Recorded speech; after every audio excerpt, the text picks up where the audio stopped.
is it true that the Prophet ﷺ did not have a shadow? No fly ever sat on him. There was a cloud always covering him when wherever he went, etc.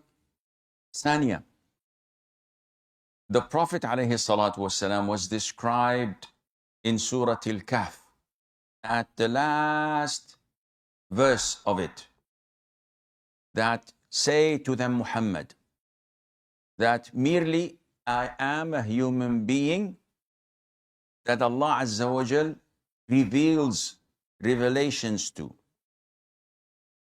So this ayah proves, along with so many verses of the Qur'an, that the Prophet ﷺ is a human being.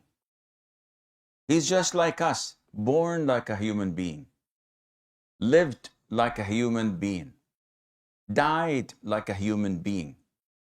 He was asked, alayhi salatu wasalam, and he replied, the angels were created from light, the jinn were created from fire, and the humans were created from what was described to you, that is clay. So to come and do and say about the Prophet ﷺ what he did not ever claim, this is exaggeration and extremism. The Prophet said, alayhi salatu, warning his ummah, do not flatter me as the Christians flattered their prophet, Jesus, peace be upon him, Isa ibn Maryam. So the Prophet is telling us, do not exaggerate. Do not go to extreme flattering me, praising me, saying things about me that are not true. Some things about me are not true. Peace of Christ to all of you. Welcome everybody. Please invite your friends. And don't forget to give us a like if you like our video, and to give us a dislike if you don't like it. As you see, the Muslims, what we just heard is presenting how stupid Islam is. What this guy, he just said, denying what Aisha, she said. If you remember yesterday, we showed you how Aisha, she claimed, and this is authentic hadith, that when she go after Muhammad, she find no trace of his poo-poo. And when he fart, when he do poo-poo, she found a smell like musk. And this is authentic.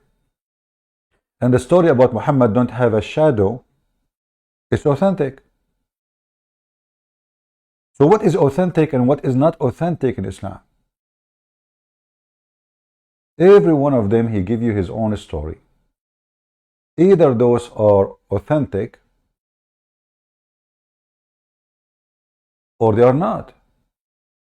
Is it possible that the story is authentic and somebody is exaggerating? This guy is saying that Muhammad is a normal human being like everybody, but the Quran doesn't say so. You know, the Quran says that Muhammad is Sirajan Muniran, he is light, and this is why the Shia, they say Muhammad and his family, they are light, made of light. The hadith says that Muhammad, when he do poo-poo, there's nobody can find his trace, the trace of his poo-poo, because Muhammad said, the earth is swallow my poo-poo. Muhammad says that. This guy denying what Muhammad saying. So the question here, when the Muslim, they say something and they don't know what to say, they say Allah knows best. And this is our topic today. So we want to examine really what Allah knows and what Allah knows not. You know, we have another video of Yasser Qadi speaking about Mr. Allah, who knows best, about Gog and Magog. What happened in Gog and Magog? Allah knows best. It's not surprising that our medieval scholars believe this type of stuff. Obviously, dare I say, anybody who knows science and geography and modern civilization, you cannot believe that there is a tribe for 4,000 years trapped behind a wall. I mean, if you believe this, that's... You cannot believe this, but this is what the Quran is saying.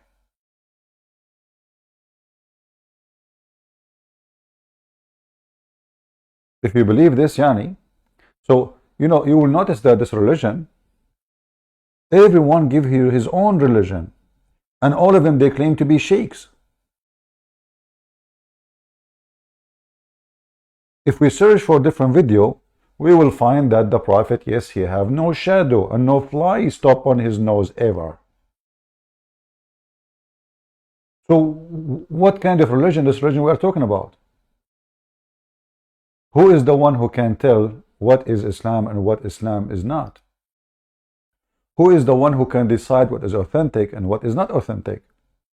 You know, you speak to the Muhammad and they say to you, there is a science about what's authentic. Okay, we go to the website and we see the Muslim who so-called scholars, they say this is authentic. Then you see a potato in the YouTube saying this is not authentic. Who is the one knows what is authentic? Who is the one who decides? Then you receive a call from somebody from Senegal, those like dummy who call me from time to time, and they say all the hadith is a fabrication. Look like their prophet, he never opened his mouth. All like those people, they approve nothing of what Muhammad said. Everything there is a fabrication. And the reason they do that, because they're trying to avoid the embarrassment of the stupid things Muhammad he said. And this is why we see someone, supposedly he's trying to claim to be he's smart, educated. He say things which is very funny and very dummy. And someone else, he oppose him because he find it very dummy, even though it says authentic, and he decide to say it's not authentic, even though it says authentic, because people will laugh at us. Who is the one can tell us what Islam really is about? Prophet Muhammad has no shadow.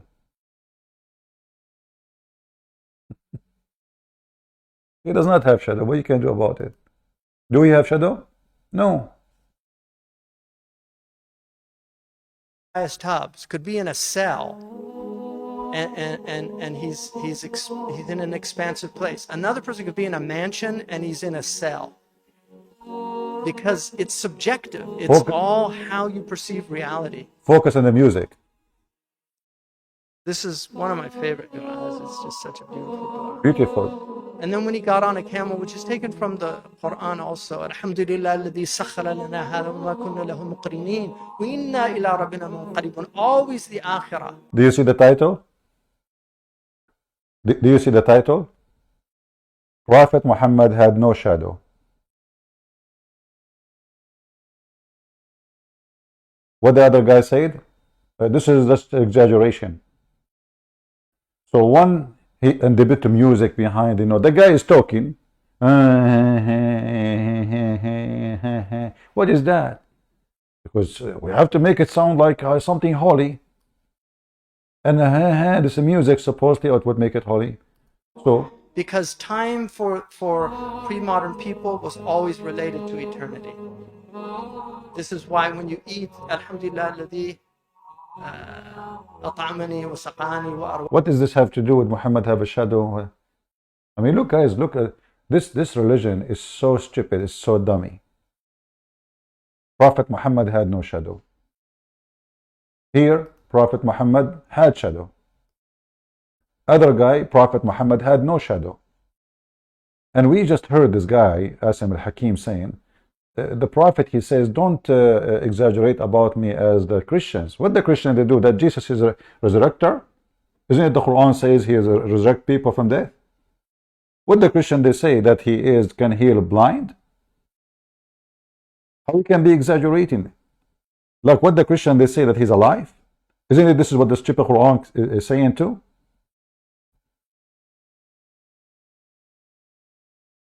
And if even the Quran confirmed that Jesus can tell you what you hide in your house, and he can create from the mother bird, what is left to exaggerate about him? To say he's God? Well, he's a creator, he's a resurrector, he's a healer, he's alive. You have no father in this earth. His birth is a miracle. His life is a miracle. He is a miracle. He's a walking, talking miracle. God do miracle, but in the case of Jesus, he himself is the miracle. So what is the Muslims are talking about?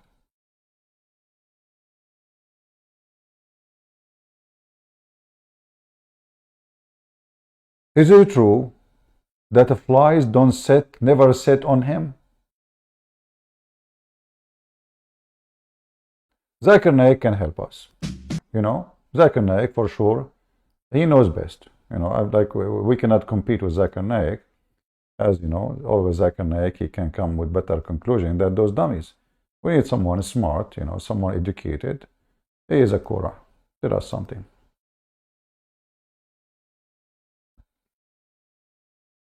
Let us go to the Qur'an Yuka.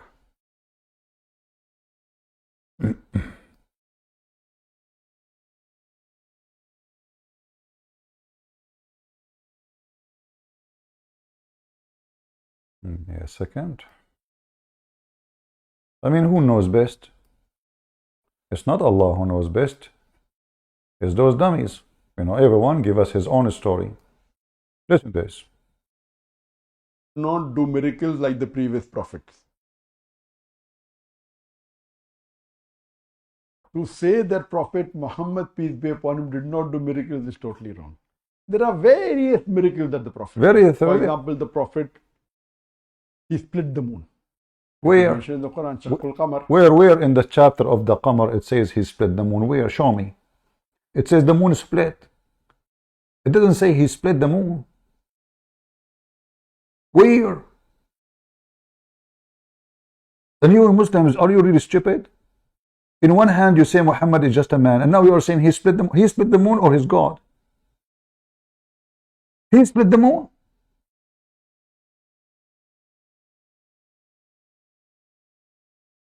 Prophet Muhammad here, you know, okay, so if I have an eclipse, I claim now the eclipse is mine. You know, the eclipse is even known, the date, we can find the date by second, by minute, 4 years, 5 years, 10 years in advance. Even in the time of the Greek people, they knew the date of the eclipse, and they wait for it. So an eclipse happened. Suddenly Muhammad, he split the moon.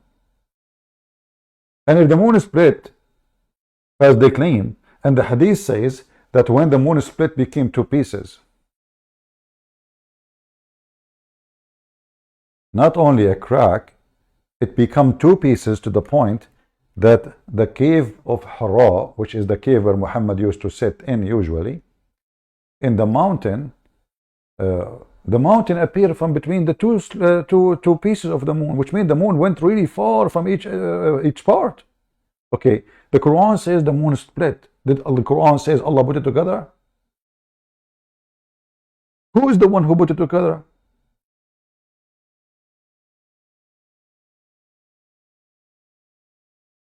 If we search, but brother, you know, the Prophet, he split the moon.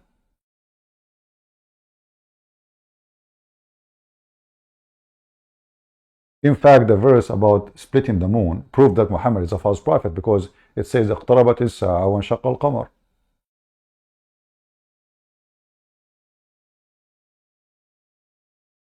And then the Muslims, they start making video you know, look at this one. This is the Muslim Photoshop. This is the moon. This is how the moon, brother. Now, you want to prove that the moon is split? Here we go. We have it for you. It's in the internet. This is how the moon looked like. Where we can find this? The moon is 2 pieces. You know, if the moon is split, I mean, imagine the whole earth will be in chaos. We have something called high tide, low tide. We have something called the gravity. And at least the moon position will change. At least disasters will happen, especially because of the ocean. At least the whole world will see it. So in the year 600 after Jesus, who is the one historian who have nothing to do with the Christianity, any religion, like Chinese? You see, Muhammad, he is in Mecca, and Mecca is not far from Pakistan. If there is any witnesses in Pakistan 600 years after Jesus can witness for us that they saw the moon split, all the Middle East at least, because we share the same almost like time, there's going to be night time for us. We might have a 1 hour here, 2 hours there, different in timing, but it's going to be night. And the moon split, according to Muslims, happened when it's not like after middle of the night. So who saw it? Nobody. Who witnessed it? Nobody. Did a single historian register that there is, something happened at that day? The moon split. So the Muhammadan, when they want, they exaggerate by lying about their prophet. In the top of that, when Muhammad, he says the moon split and the judgment day is near, Muhammad obviously was lying. You see, each Muhammad he see, there is even a prayer, it's called the prayer of the eclipse. If we go in the hadith, we will find something like this. Each time the eclipse happened, Muhammad he go crazy. Each time.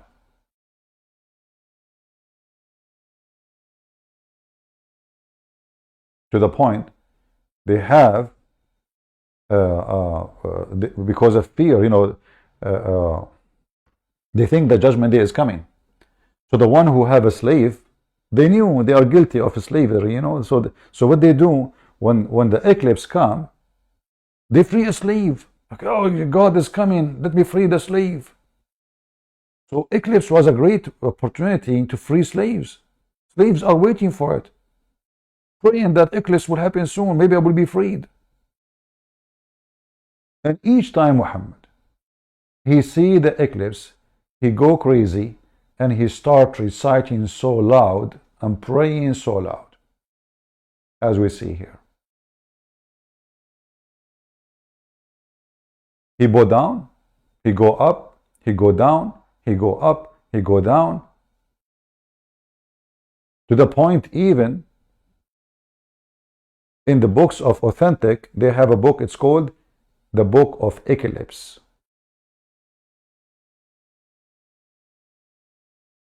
Why you have a book, it's called the Book of Eclipse? Because you are connected very much with the moon, and the moon god is angry. The Book of Eclipse, Muhammad he said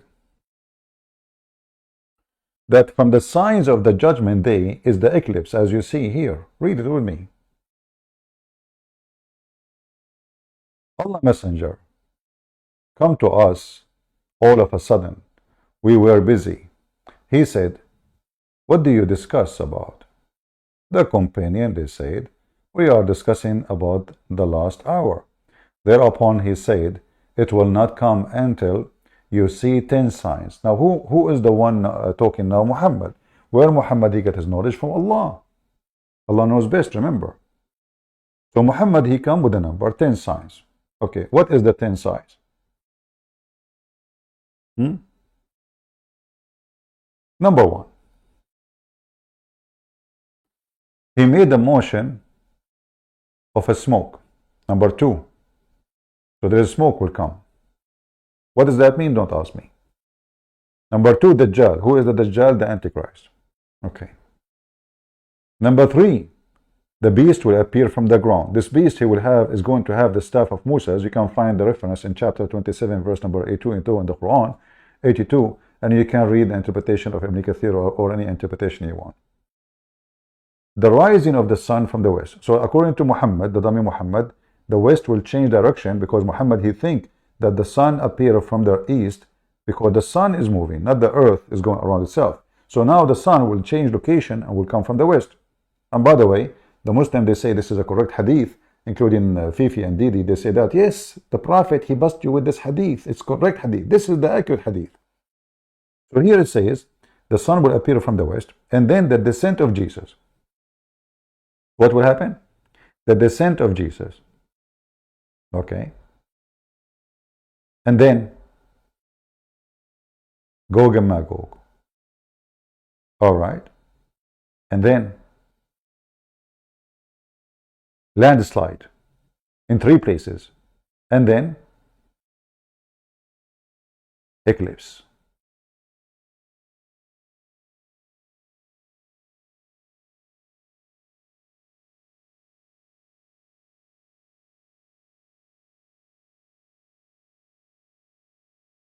Which one have to come first?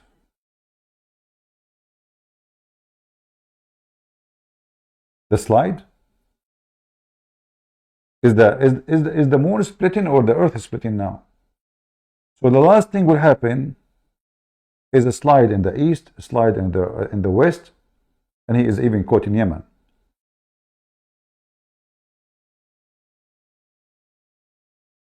Those are the signs of the day of judgment. Where is the moon splitting?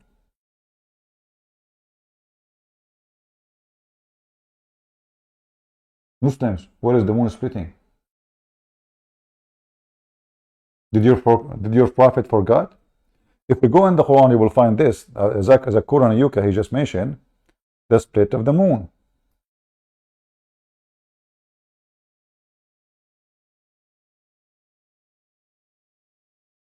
But the Quran said that the split of the moon is the sign of the day of judgment. He just gave us 10 signs and he forgot to mention the split of the moon.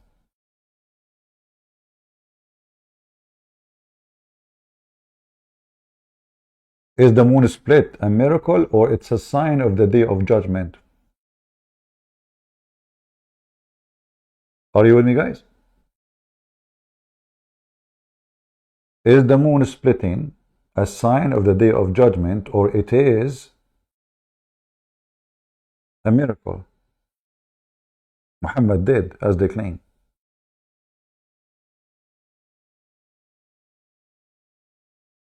And then the verse saying, the hour drawn near and the moon split. Who did it? Nobody. And then it says, yet whenever they see a miracle, who is the one that did the miracle? Like, what happened? Tell us what happened. This is a book? What happened exactly? You see, when they speak about Jesus, you will see someone said this, someone says that, Jesus did that, and they said this. Here, the moon split, and they see the moon, and they saw a miracle, and they drew. What is that? Same time. Remember, this is a chapter what? Chapter number 54.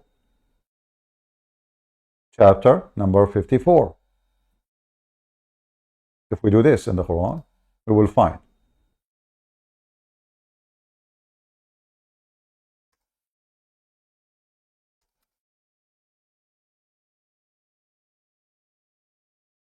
Each time the Arab, they ask Muhammad, how in the world you don't have a single miracle? Look, chapter 2, verse number 285. It says here that the Allah Messenger, he believed in what came to him and the believers. Okay, believe in what? That he is a prophet. Okay, then we go. We will find here in chapter 6, verse number 37. Remember here, Muhammad, he believed in Allah. Here, chapter 6, verse number 37, it says, they are asking, well, how come his God never sent a miracle on him? They say, why has no portent sent down or miracle sent down upon him, which means Muhammad, from his Lord? Say, Allah able to send. Allah is what? Is able to send. No problem. If we go to the Quran, according to Revelation,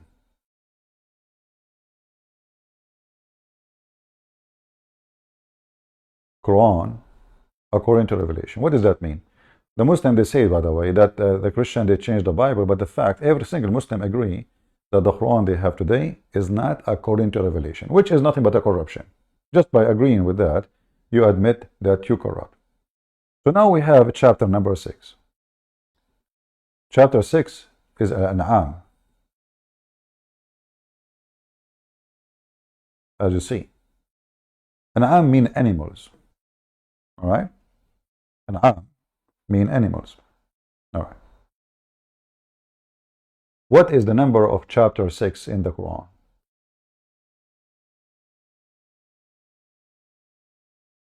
According to Revelation. Is it in the beginning of Islam where Muhammad, he is, like as it says here, 6. 6 mean in the beginning. You know, when you see the number 6, that means it is in the beginning of Islam. But no, Al-An'am is a chapter number 55. 55. So, okay. Let us see it together. Do you see it? In the Quran today, it is a chapter number 6. In the real Quran, it is a chapter 55. Wonderful. What is the correct number of the moon chapter? Any Muslim can help me?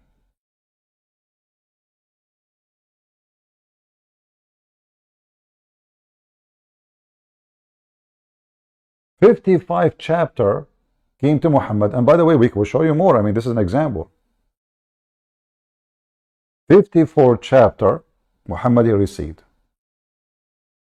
Yet he don't have any miracle. How we prove it? It's in front of you. This is chapter number 55, and this is the verse in chapter 6, which is a chapter number 55 in the original Quran.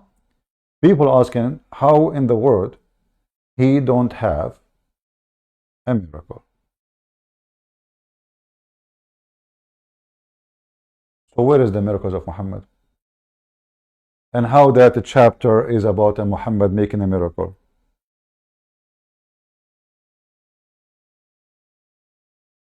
Is it possible that Muhammad have a miracle and the Quran says Muhammad have no miracle?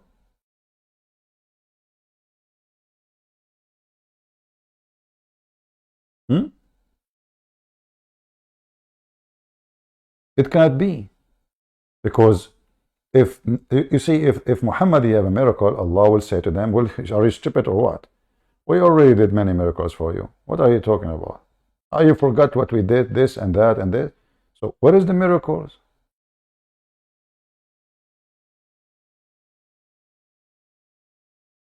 When we are going to witness the miracles of Muhammad, if we go to the chapter, which is the moon, 54. Okay. 54 is according to what? According to the Quran today. Wonderful.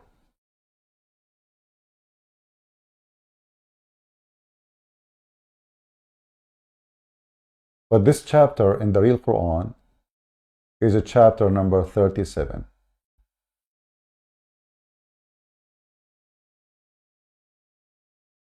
Which mean what? We just showed you chapter number 6. In the Quran we have today, Al-An'am, came long after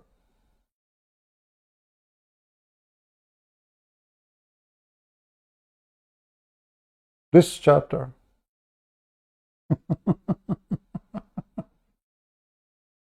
Do you see the stupidity? So here it says in verse number 4, chapter number 5, sorry, 54, which is not really the real Quran order. It says that Muhammad did a miracle. Okay, wonderful. In the original Quran, this was what? According to Muslim, not to me. I'm not the one who made this as casual. This is Muslim website. This is a very much 0% Christians, Jews, Hindus, Buddhists. This is 100% Muslim website. So if the chapter of the moon is true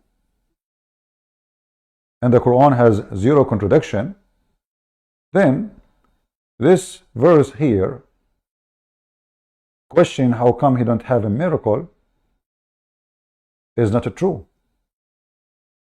Because the Quran should say to them, you stupid idiot, in chapter number 37, 38, we just gave you a miracle. We split the moon long time ago. But the verse here confirms that until now, Muhammad has zero miracle.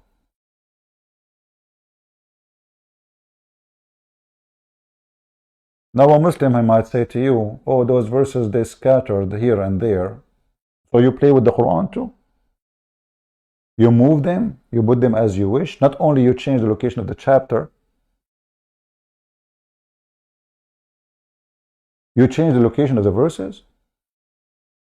But here you will see it confirmed.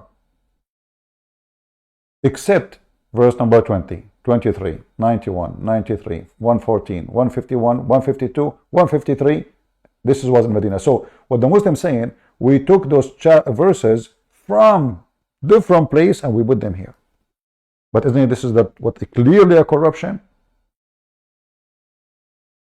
If Muhammad, he said those verses while ago, when he was in the city here or there, who are you to move it and put it here? However, if you check the number, we go back. Take a screenshot. Except 20, 23, 91, 93, 114, 151, etc. Which one we are talking about says that Muhammad has no miracle. It's 42. I'm sorry,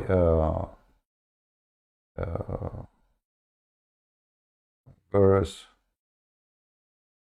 37, sorry. So none of those.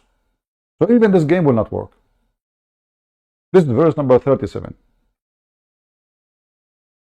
So this is a chapter, came many chapters after the moon chapter, and still Muhammad had zero miracle. Allah knows best, don't he? So do the stupid Allah knew that Muhammad, he did miracle already? And he forget? Or he forgotten? Zakir Naik, remember that Prophet Muhammad had miracle? What is the miracle? The moon split. Did you see the flood in New York? I did it. I flood New York.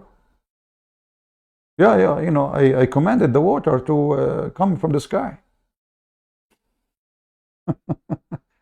But the problem is, you will see tons of verses in the Quran came after what they claim the moon split, and all of them they are asking, how come Mumu don't have a miracle? He don't. If we go as an example, not necessarily, as you see, we have tons. Chapter 10, verse number 20. The Arab still complaining, saying, how come this potato Muhammad has no miracles? Okay, this is a chapter of Yunus. By the way, Muslims, who is this guy Yunus? You Muslims come with Muhammad, he come with weird names. We never heard of it before. Yunus. Who is Yunus? Chapter 10, verse number 20. Okay. What is the order? Remember, the moon chapter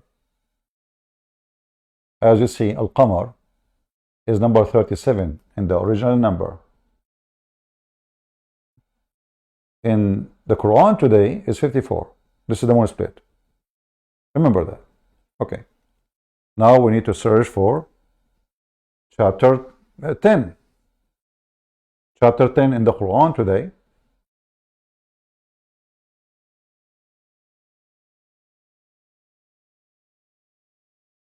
Let us see if we can find 10, trying to find it faster by searching. Here we go. Is number 51.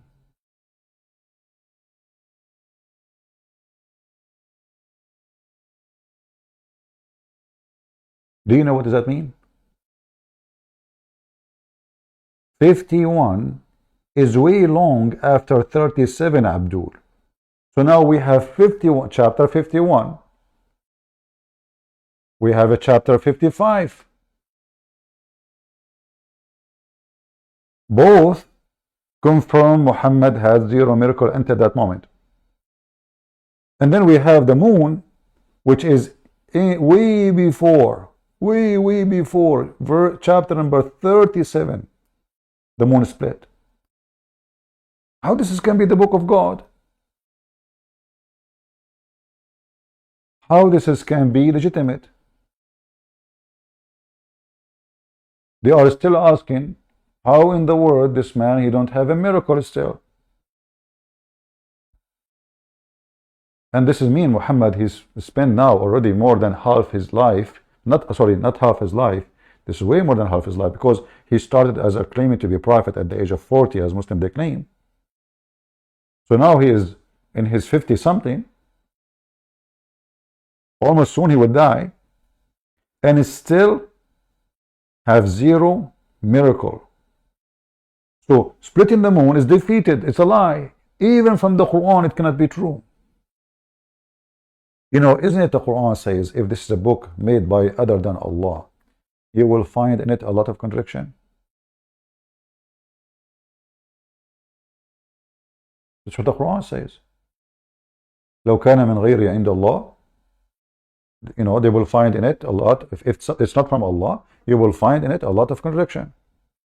So it cannot be that the book of Allah saying that Muhammad have no miracles in chapters came long after the verses or chapters saying Muhammad had miracle. So nobody witnessed the moon splitting. No historian. In the Muslim, I saw on the Muslim videos, Fifi Susu Dudu, she said that the reason nobody saw it because it was for a few seconds. So fast. Few seconds. Now, so Zakir Naik's claim of miracle is funny and dummy. Obviously, this guy, you know, they make just a statement. It's a business. They say that Muhammad have no miracle. Even the Quran never say Muhammad did that miracle.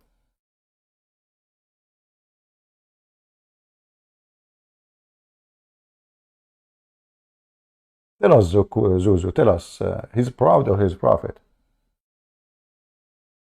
And even scientifically today, if you do research, you come to know that the moon has got fissure. They don't know. If you search today, you will find that the moon is what? No, I did not hear it. Hold on. As you know, Zakir Naik is very hard to understand due to, you know, he speaks from his nose. That the moon has got fissure. They don't know. He have what? Somebody can tell me what he said? The moon, he have what? Do you, Zakir Naik, believe really what, you know the earth we have you ever heard of the Grand Canyon? This is not the earth is splitting, Abdul. We have valleys everywhere. The Quran says the moon split. You know what split mean? Not only the moon split,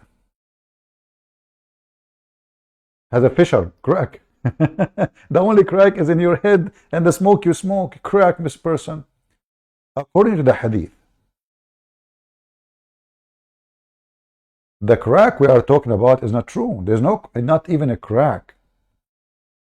According to Muhammad and the Muslims, that when this happened, they saw the moon became separated two parts, to the point the Mount of Hira appeared from between two splits of the moon. So imagine we have a mountain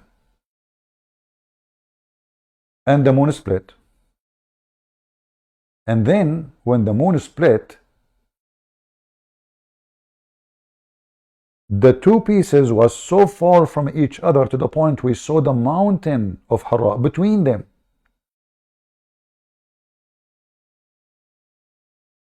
Let me find you the hadith, so you know the Muhammadan, they will not say where do you get this from? As usual, you know them. You show them the reference, you put it in the front of their eyes, and they deny it still.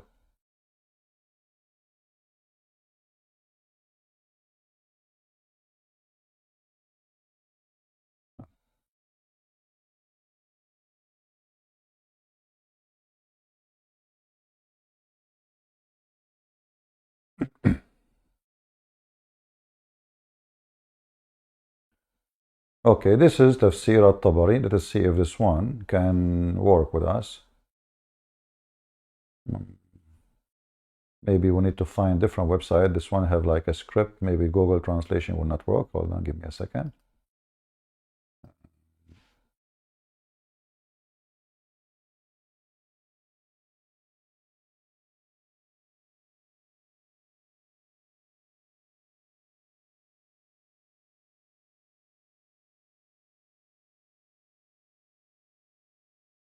Let us see here. Okay. This is a hadith not only authentic, it is mutawatir qat'iyya, which means there's no doubt about it.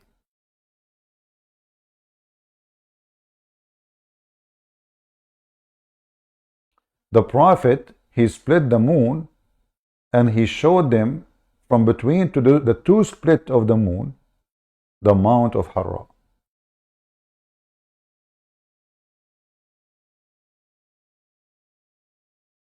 Do you see it? So it's not a crack, Mr. Crack in your head.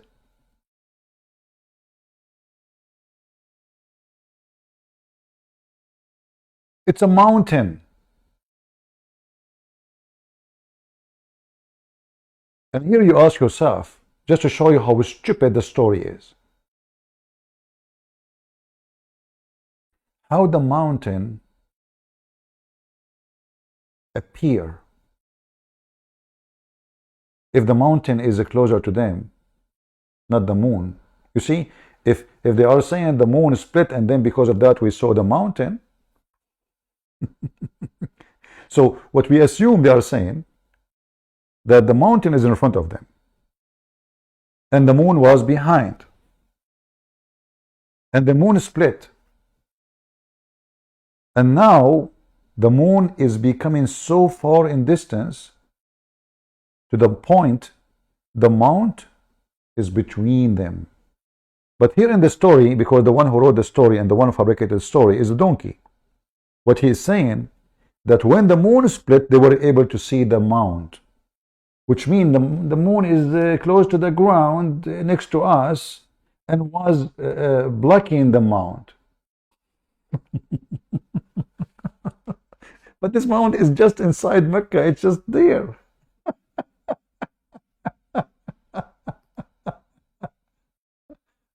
You mean, do you know the stupidity? Like when you read the story, you will see how stupid dummy, the one who wrote the story, the one who made the story, the one who decided to write it, the one who decided to collect it. And he showed them the messenger of Allah, he split the moon, and he showed them the moon in two parts until they saw Hira. Do you see it? Between them. Do you see it? Actually, it says here, this is Sahih Bukhari, so we should be able to find it in Sahih Bukhari. Hold on, without translation. We should be able to find it. Give me a second.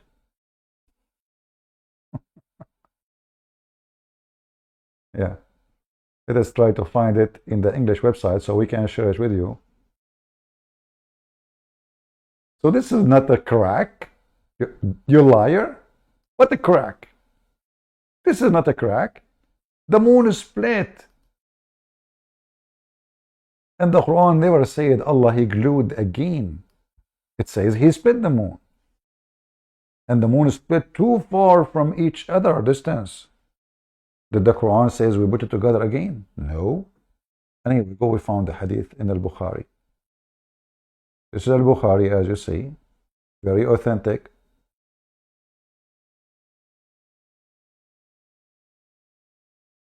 So was it a crack? Or it was something make the moon two moons? This is not a crack.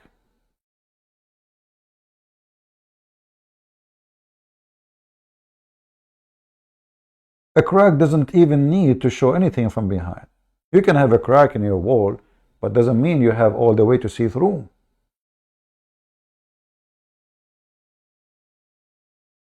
What this is a claim that the moon become two pieces.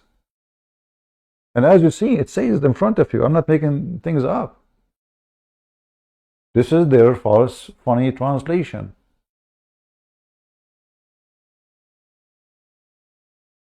So the second you examine the stupidity of this religion, you will notice that everything doesn't match. Everything is stupid. And nobody can believe in such a garbage. I'm going to open my Skype. Actually, my Skype is open, sorry. If there is any Muhammadan would like to join us. Let us see this guy.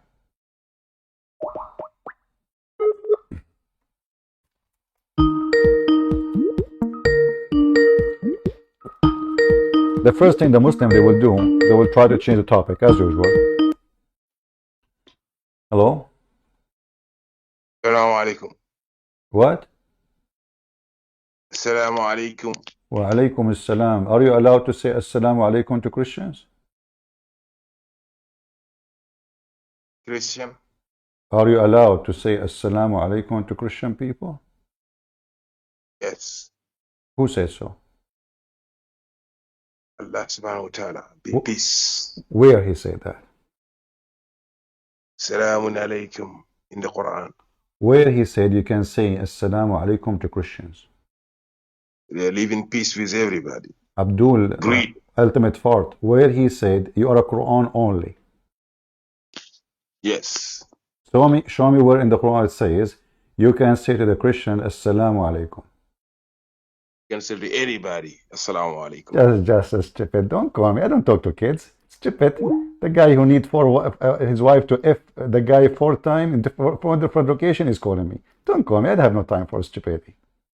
Here we speak with knowledge. Not yes, assalam, and you change your voice, and you just silly, stupid donkey. Go clean the wall behind you. You know, when you open the camera for me, and I saw how dirty your wall, I know that even a dog is better than you. Even a dog will not have a room like this. You see, nothing wrong with being poor, absolutely. But to be so dirty, that is disgusting. Who is a Muhammadan would like to call us? And he, next time he call me, he's driving a nice car. So there's no excuse of being, like to say you're poor. I could not believe how filthy the wall behind you.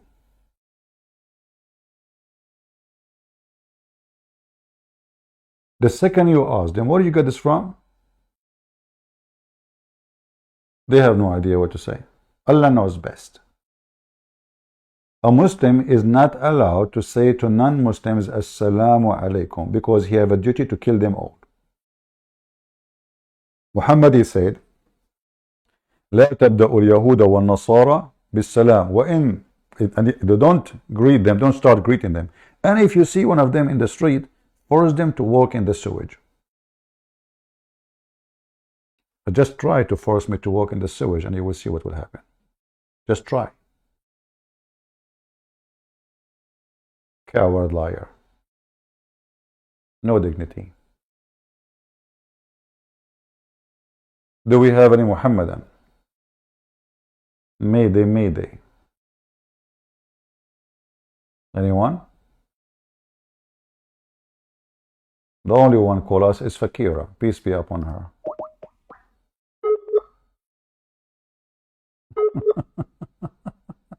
I feel sorry for this guy, by the way. His wife, she have to have fornication 4 different times, brother. In 4 different times, and 4 different witnesses. And this Fakira, she come home, she found his wife in the shower doing boom boom with the guy. Oh, we got 1 witnesses. We have now, even if we have 4 witnesses, we can prove it. We have to wait until she got the second guy. And she if him. Now we have 2 times. Now we have to wait. And his wife is making babies for him. And you know, this guy is from Africa. He will ask his wife, honey, how come my son is like, he don't look like us. He's like, he looks so, look like white. By the way, I saw the engineer who worked for Aramco coming to visit us and the other day, what he was doing here when I'm not here. So the neighbors told me. In fact, there's a hadith about a man, a Muslim man. He is white. His father is white. His mother is white. His uncle is white. All his tribe are white. The wife, she's white.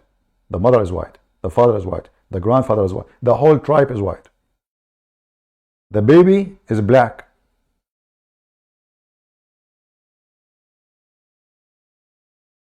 The baby is what? Is black. The man, he come to Muhammad, he says, Prophet, I am white, my family white, she is white, her family white.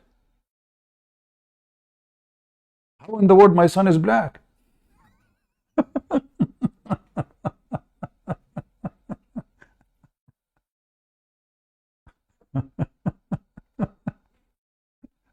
Muhammad, he said to him, do you see that camel there? He said, what? Yeah. He said, what happened to you is the same. نزعه عرق.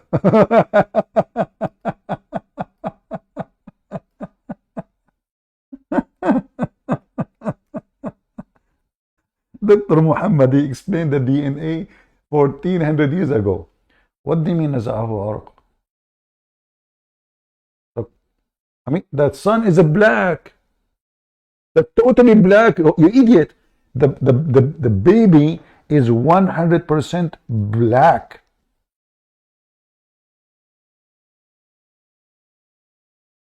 It's not like, you know, he have a dark hair and he's black.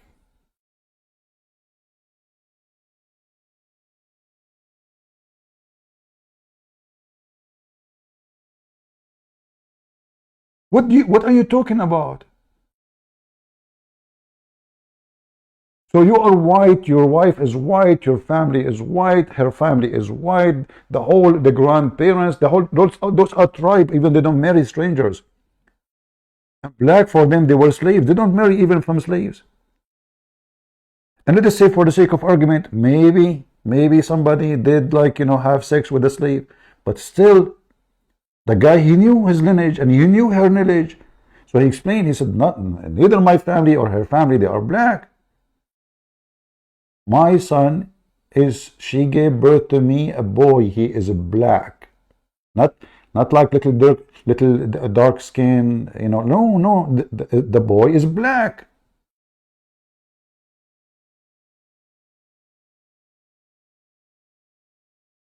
What camel?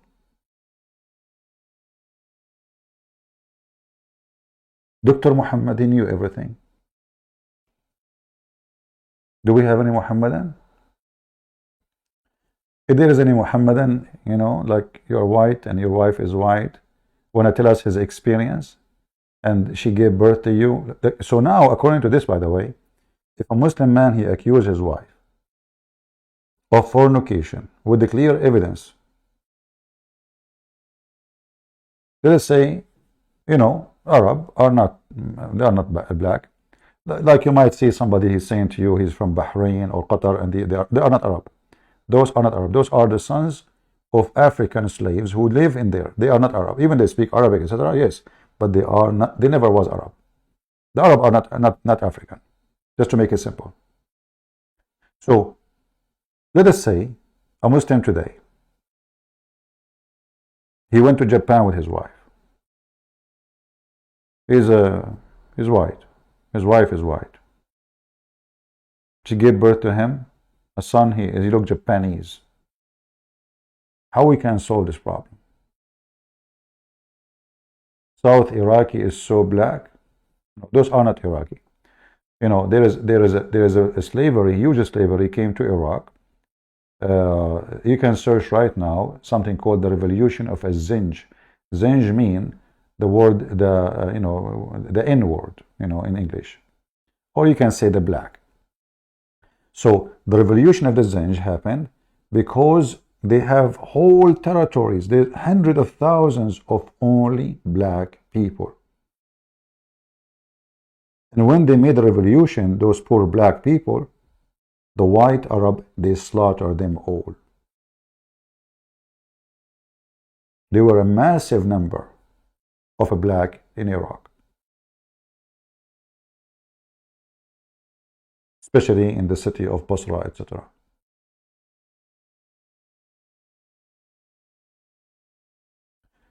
There is no such a thing as called Iraqi. Well, now it's called Iraqi or whatever you call it. So southern Yemen are not Arab. None of those are Arab. Well, Arab is not even an ethnic. When we say Arab, we are talking about people who live in the Arabian Peninsula, right? This was Arab. The word Arab means desert. Arabia is a word. It's an Aramaic word mean desert. So when we say Arab, we say the people of the desert. It's not an ethnic. People of Yemen have nothing to do, not even close to those we call them Arab today. Most of them, they are descendant from the Ethiopian.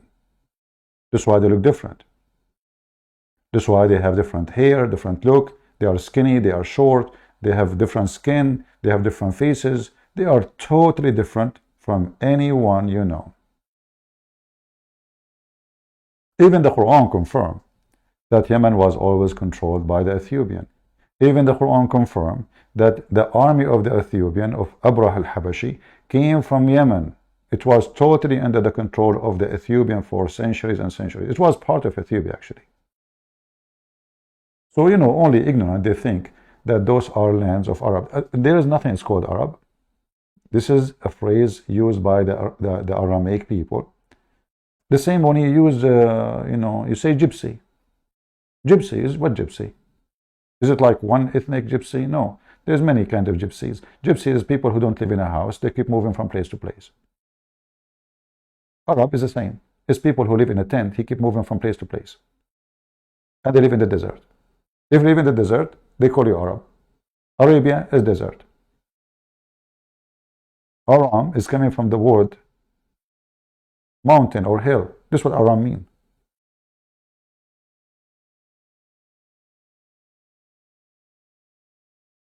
When we say Arab, we are not talking about an ethnic. You go check the pictures of the president of the Arabian presidents. You will see each one of them look different. They don't match in any way, in any mean.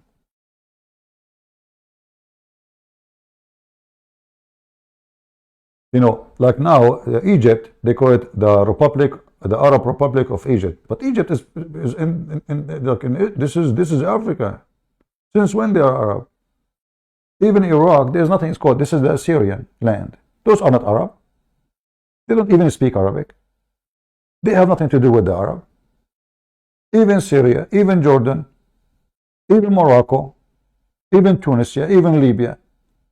So what the Arab they did by using Islam as a religion, they destroy your lineage, they destroy your heritage, and they make you zero, and now you are a slave of the Arab. And remember Muhammad when he said, the one who is proud about his heritage, tell him to go and bite the penis of your father. This is Muhammad words.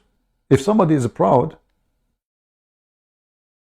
of his heritage, tell him to go and bite the penis of his father.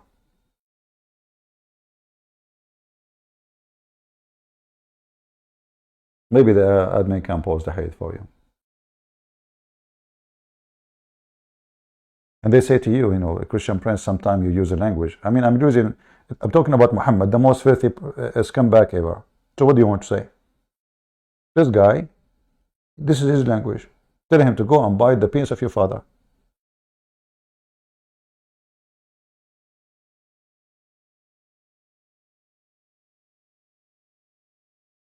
And you know, and then they say to you, you will see an email coming from a Christian or a comment says, brother, can we please don't use this language? So what do you want to do? We're talking about Muhammad.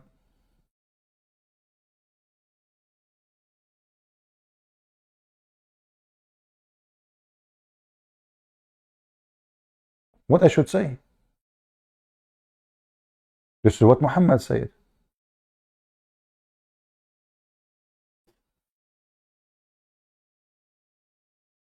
Different hadith says, go and suck the clitoris of a lat. And this is additional proof what people used to worship around the Kaaba. A lat used to have a clitoris inside the black stone. Otherwise, you Muslim, tell me what is the clitoris of the lat? What is the clitoris of a lat? What is that?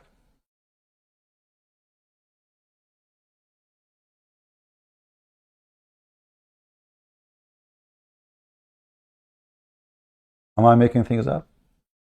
No. This is the reference. Let me find it for you in Arabic and in English. Umsus badr al-lat. This is the language of the companion of Muhammad. Go and suck the clitoris of your mother al-lat.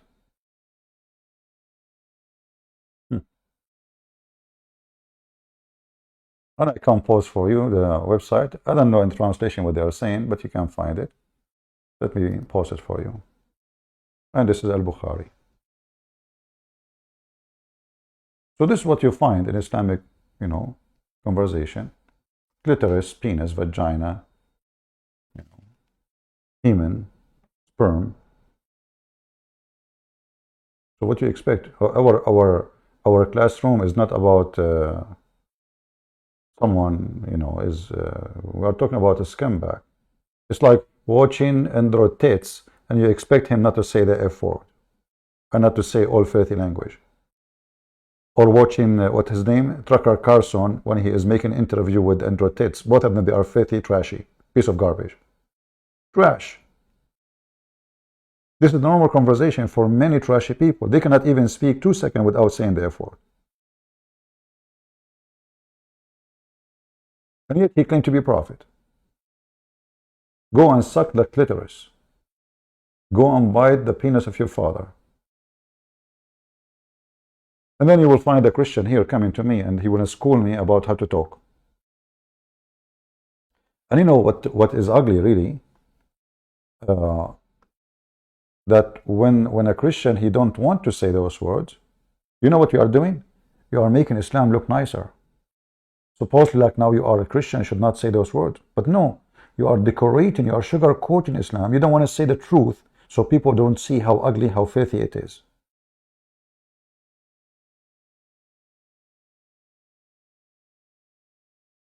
This is exactly what you are doing when you refuse to say those words. We are not asking you to say it to be filthy, but you have to say it to be honest in delivering what is written there. Otherwise, you are doing a cover-up for the devil and his followers. Do I agree?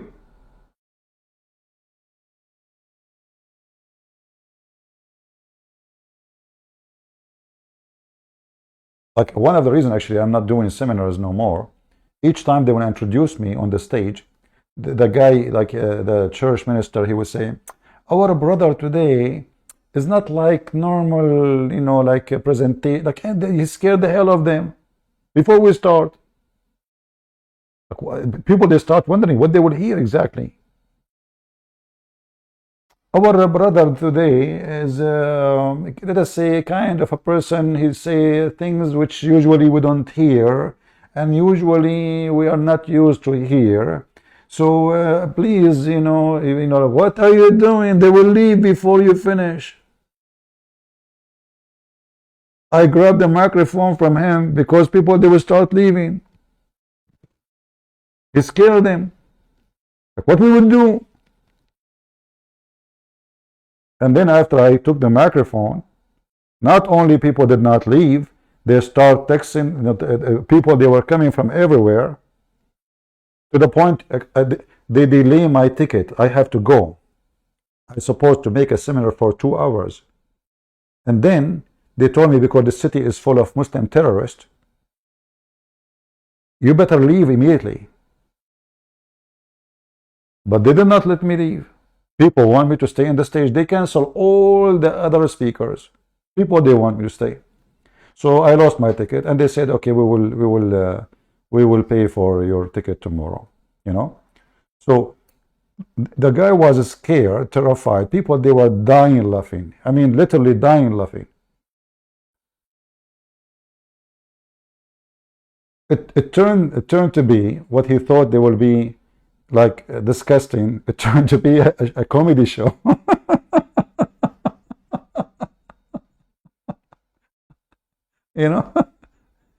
And then the same guy who was trying his best to explain, he's afraid. He's afraid to put me on the stage.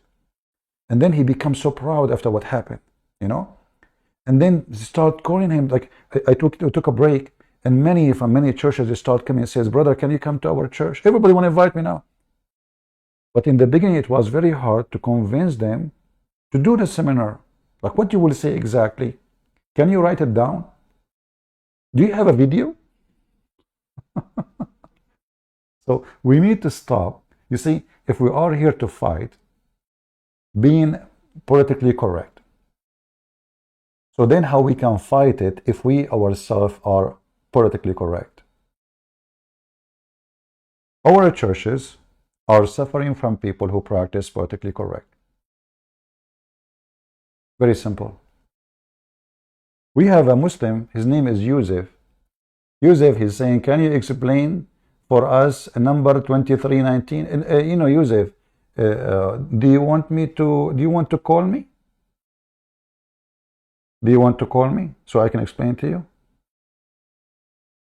I'm willing to explain to you if you call me. You want to call me? I will explain to you a number, even though it's not my topic, but I dare you to call me. God don't lie, you donkey. Your God does. My God don't. God is not a man who lie. Man lie. My Lord, he don't lie. This is why Jesus in your Qur'an, chapter 19, verse number 19, it says, he is the Holy Son, for he never lie. Isn't it Jesus? He says, who of you can show me my sin? What sin I did, ever? And number 23, it says, God is not the son of man. Is Jesus son of any man, you donkey? You just prove to yourself that you are a fraud, and your prophet is a liar. You brought us a verse supposedly will prove that Jesus is not God. In fact, this is a proof that he's God. Why Jesus have no father? Because God is not a son of any man.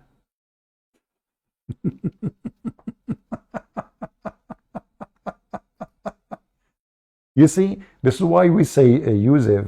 Yusuf. By the way, where the name Yusuf coming from? Do you know even what your name means? Everything in this cult is a theft. If you ask Yusuf, hey Yusuf, what's your name mean? Yusuf, can you tell the crowd what your name means? You don't know what your name, it's a theft. Your name is a theft, you don't know. Chinese, when they copy a product, they put a serial number in it to make it look real. Muslim, they have no serial number. His name is Yusuf now.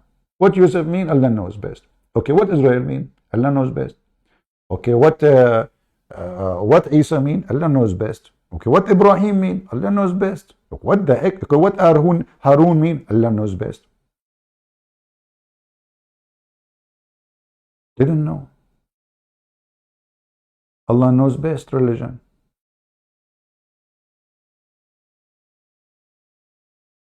God is not a man who lied. Jesus never lied. God is not a man. God came as a man. We don't believe that God is a man. That's what the Bible teaches. He emptied himself, which means he humbled himself. And he took the flesh, the image of a man. And this is why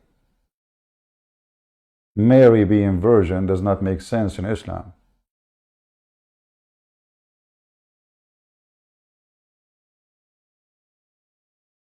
It doesn't make sense in Islam. Why Mary is a virgin? Anybody, any Muslim can tell me? Doesn't make sense. Can you explain the hate about the clit?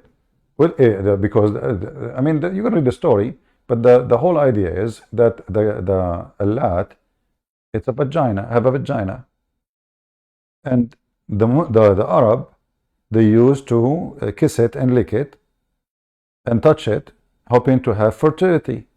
The black stone itself mostly is what we are talking about. As an example,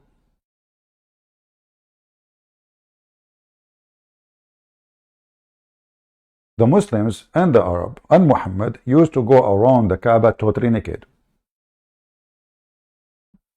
Totally what? Naked. What do you mean? Well, naked. Are you deaf? Naked. Why they go in the state of nudity? What is exactly they were practicing? You see, they lie, they say that the Kaaba was built by Abraham. Okay, let us go with the lie. If Abraham, he built the Kaaba, what happened to the point people are going naked around the Kaaba? Where this is coming from?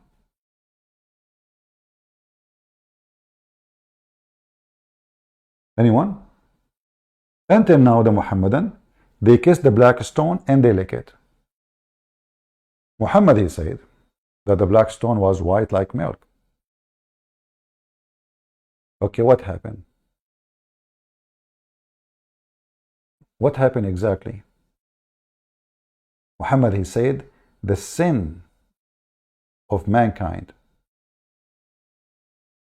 made it black. What do you mean?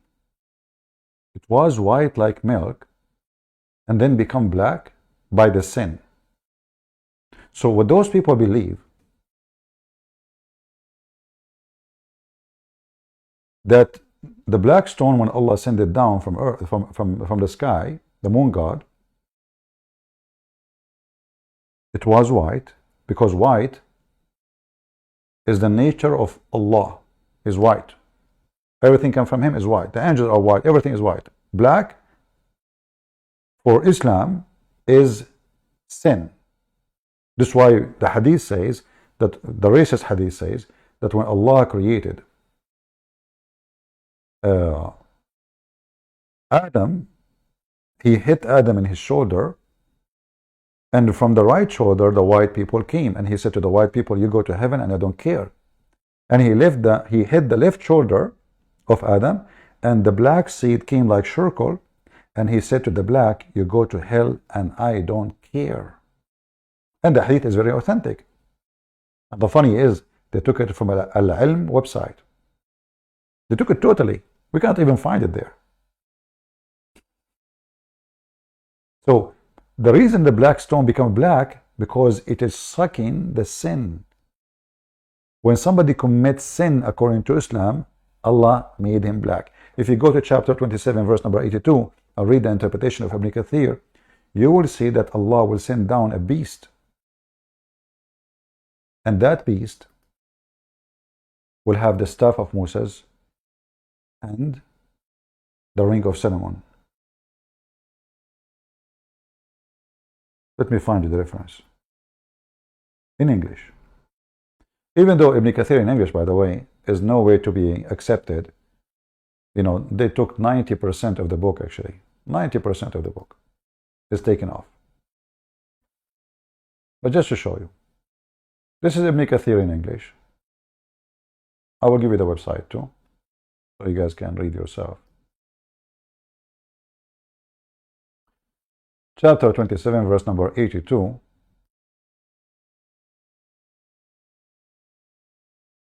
It says, إِذَا وَقَعَ الْقَوْلُ عَلَيْهِمْ, when, you know, like what was predicted, or Allah, He made as, let us say, destiny. The beast will come from the ground. Beast emerged from the earth. And then Muhammad, he explained to his followers the description of this beast. You can read it yourself. I will post that link. But the most important is that this beast will make every Muslim so white.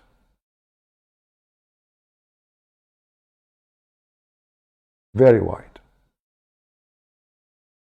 Is going to hit.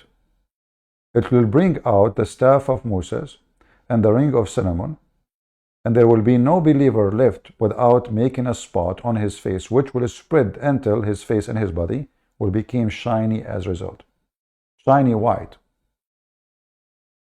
And will be no disbeliever left without making a black spot in his face, and as a result, the black color will spread over his face and will be totally black as a result.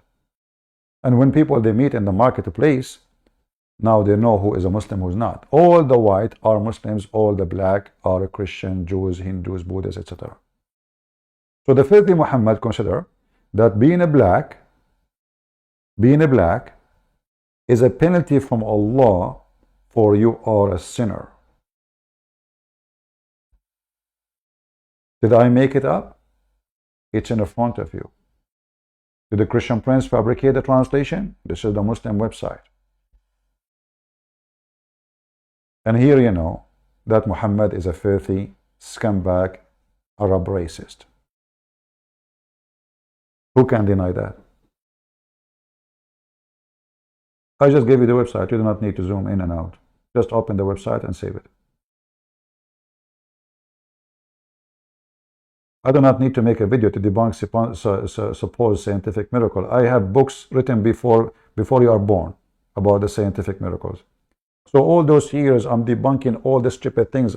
Now you're asking me to make a video about debunking. Even the Muslim now, they agree there is no miracles. You are too late, my friend. Don't you see the Muslims, they say now they agree there is no miracle scientific. They agree. You are too late.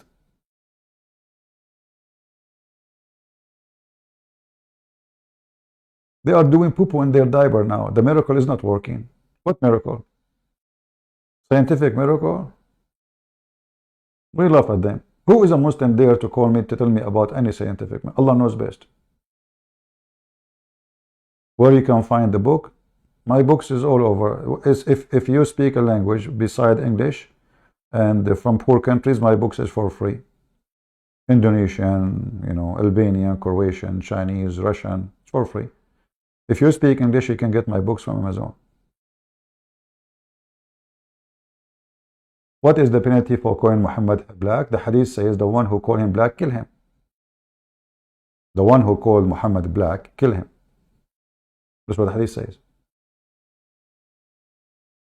And this is telling you what black means for those Arab. Muhammad made fun of the Asian people, how they look like, and made fun badly about the black. In fact, Muhammad considered every Turkish person is a Gog and Magog, and they are the most evil. This is why Muhammad, he says,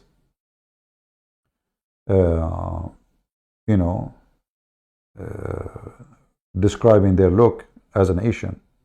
Somebody saying the Chinese are rich. The Chinese are rich, but they cannot buy my books. China is a communist country, so still we will give it to them for free. You know, for me, what is important, that the Lord, He provide me. I'm very thankful. And I pray that the Lord provide me when I got older and older and older. But I am not writing books to get rich. Otherwise, I will not give a single one of them for free. I'm not a rich person.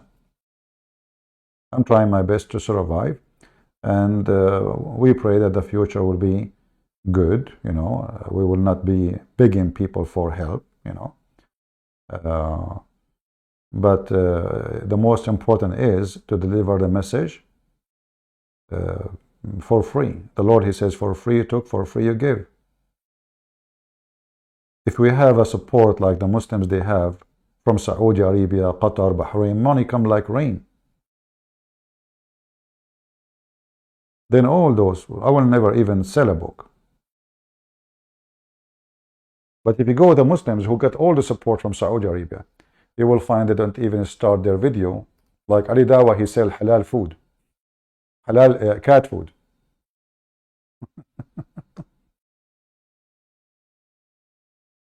They even get support from the government of England. Can you believe it? How stupid those European people?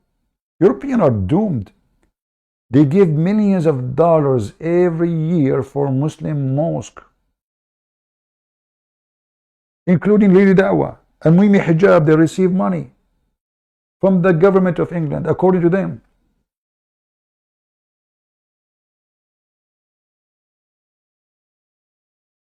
With all the money they come from Saudi Arabia, from Qatar, from Emirates, from Bahrain, the stupid European, they give millions of dollars for Muslim mosques. Not our churches. Not a single church get paid. We pay for electricity. We pay for property. We pay for insurance. We pay for water. But the European, they pay to build mosques.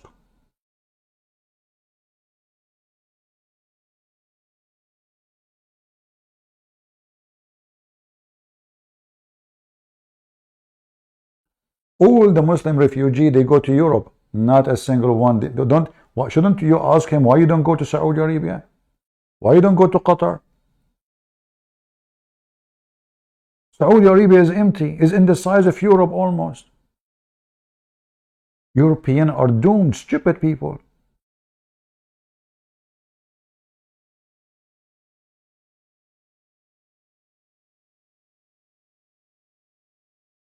Do we have any Muhammadan? Who is a Muhammadan would like to call us? In the same time, you know, the Lord provide us, and we made a lot of Muslims in Europe leave Islam. There's a huge movement actually in European countries of Muslims leaving Islam, and they are really hurting Islam badly. Like I went to Germany, as you know, and I met a brother Amir, if you remember him. And in his church, there's a lot of people, they are ex-Muslims. In fact, almost everyone has met, you know, almost. It was an ex-Muslim.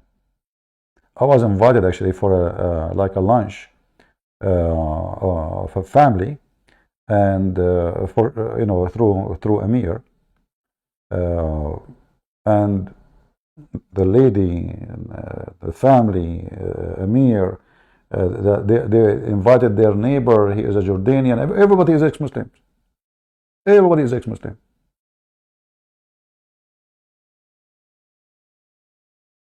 And the Jordanian guy, actually, he's an old man. He said to me, Christian Prince, do you know? I said, what? He said, beside that what you say is hilarious. I said, okay. He said, listening to you is like a therapy. I said, why? He said, your voice is made for radio stations, is made specifically for this job. God, He made you this way. I said, thank you very much, my friend. And he's an ex-Muslim. So what's happening, even though they are trying to flood Europe with a huge number, they come in the beginning, and they are so aggressive with their religion, and they are so proud, it doesn't take long before those Muslims will spread two pieces. One, he is not sure. And the other one, he leave Islam. And then there's a few, they decide to defend Islam just to make money and business. And as you say, they are collapsing one after one.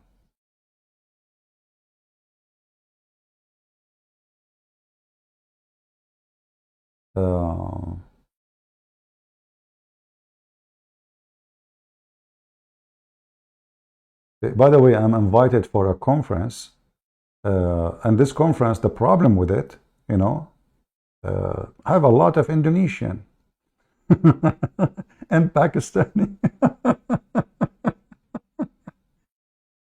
They told me, if you can come over, you know, come here and join us. I said, who is there? You know, they said it's like a missionary conference. So there is a huge number of Indonesian Christians from Pakistan, Indonesia, I think India, from around the world, you know. But I am not a person who like, you know, publicity and to be in the stage. I told them, if there is a seminar I can do, something really important, I will be happy to do it. But just to be in the stage and people, they say, oh, this is sure, I'm not interested. You listen to old video, beat you asleep. So why old video? Like, are you saying the new videos, my voice is not good no more?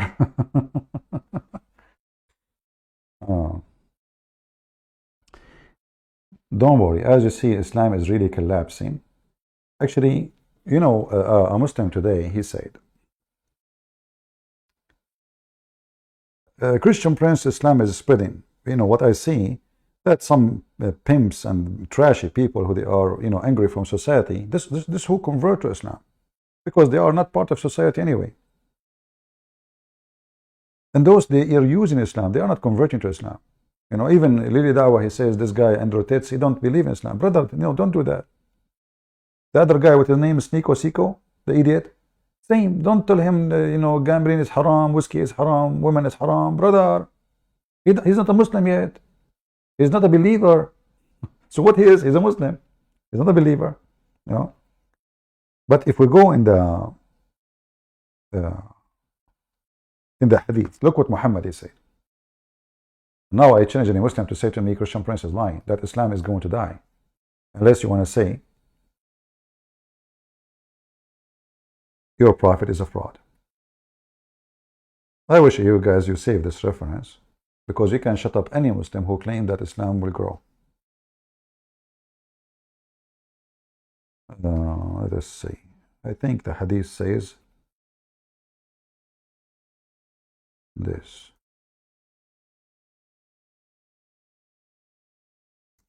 So the hour will not come, according to Muhammad, until nobody in this earth say Allahu Akbar, say the Shahada, read it. This is Sahih. They cannot deny it. They cannot say, you see, they cannot say this is weak. Do you see it? I can show it to you in different tons of books.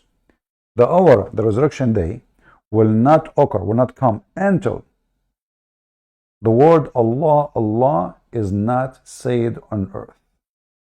Do you see it? What does that mean? No one will be left worshipping Allah from the mouth of Muhammad. Who is a Muslim want to call me and tell me Muhammad is lying?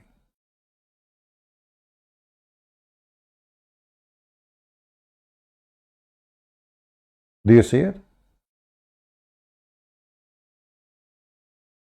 The hour will not come. What is today? We are already in October 2023, in the beginning of October.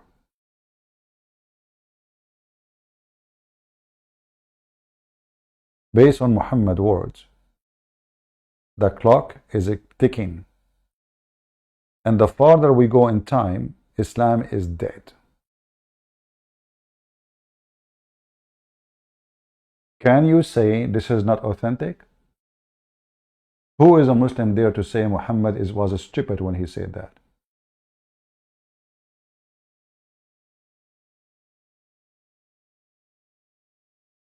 Huh?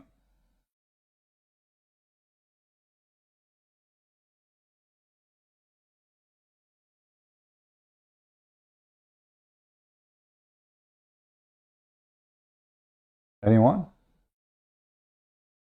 Now they go to the potato mood. This is why you see those so-called convert, like what this guy is named Daniel, etc. They rush to debate Spencer and anyone, you know. But here they don't even dare to say hello. The only one who called me is the stupid Fakira. their sheikhs are put to death by their sleep.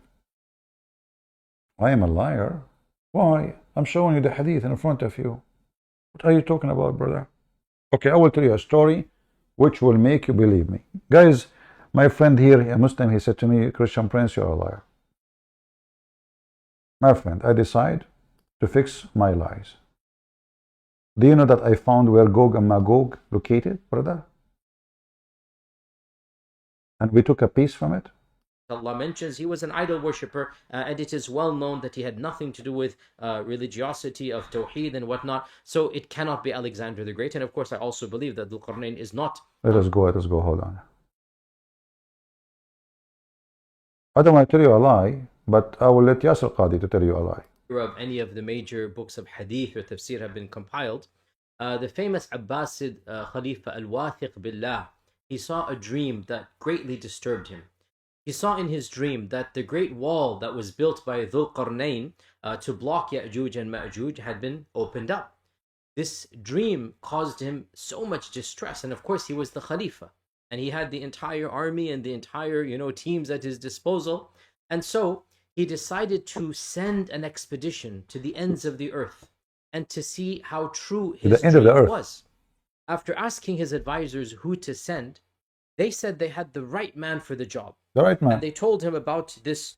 They have the right Abdul for the job, not the right man. Correction, please. What do you mean right man? A Muslim man is not a man. He have to find 4 witnesses if he find his wife, if he somebody. That is not an act of a man. The man, he came to Muhammad, he said, are you saying, should I tell him to wait until I get 4 witnesses? He said yes. Is that an action of a man? You ask the guy who is effing your wife, please, can you do it longer? I need to go and find 4 witnesses. Go.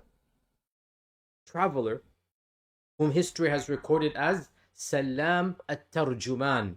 Salam, the polyglot, the one who spoke many languages. Tarjuman means he spoke many languages. Frankly, we don't have much information about Salam other than this particular story. So the Khalifa calls Salam to his palace, and he gives him a mini army of 100 top-notch soldiers and horses and cavalry and equipment, lots of money. He gives him, multiple types of passes and letters to guarantee his safety. And then the guy, he went to Las Vegas. He found the casino.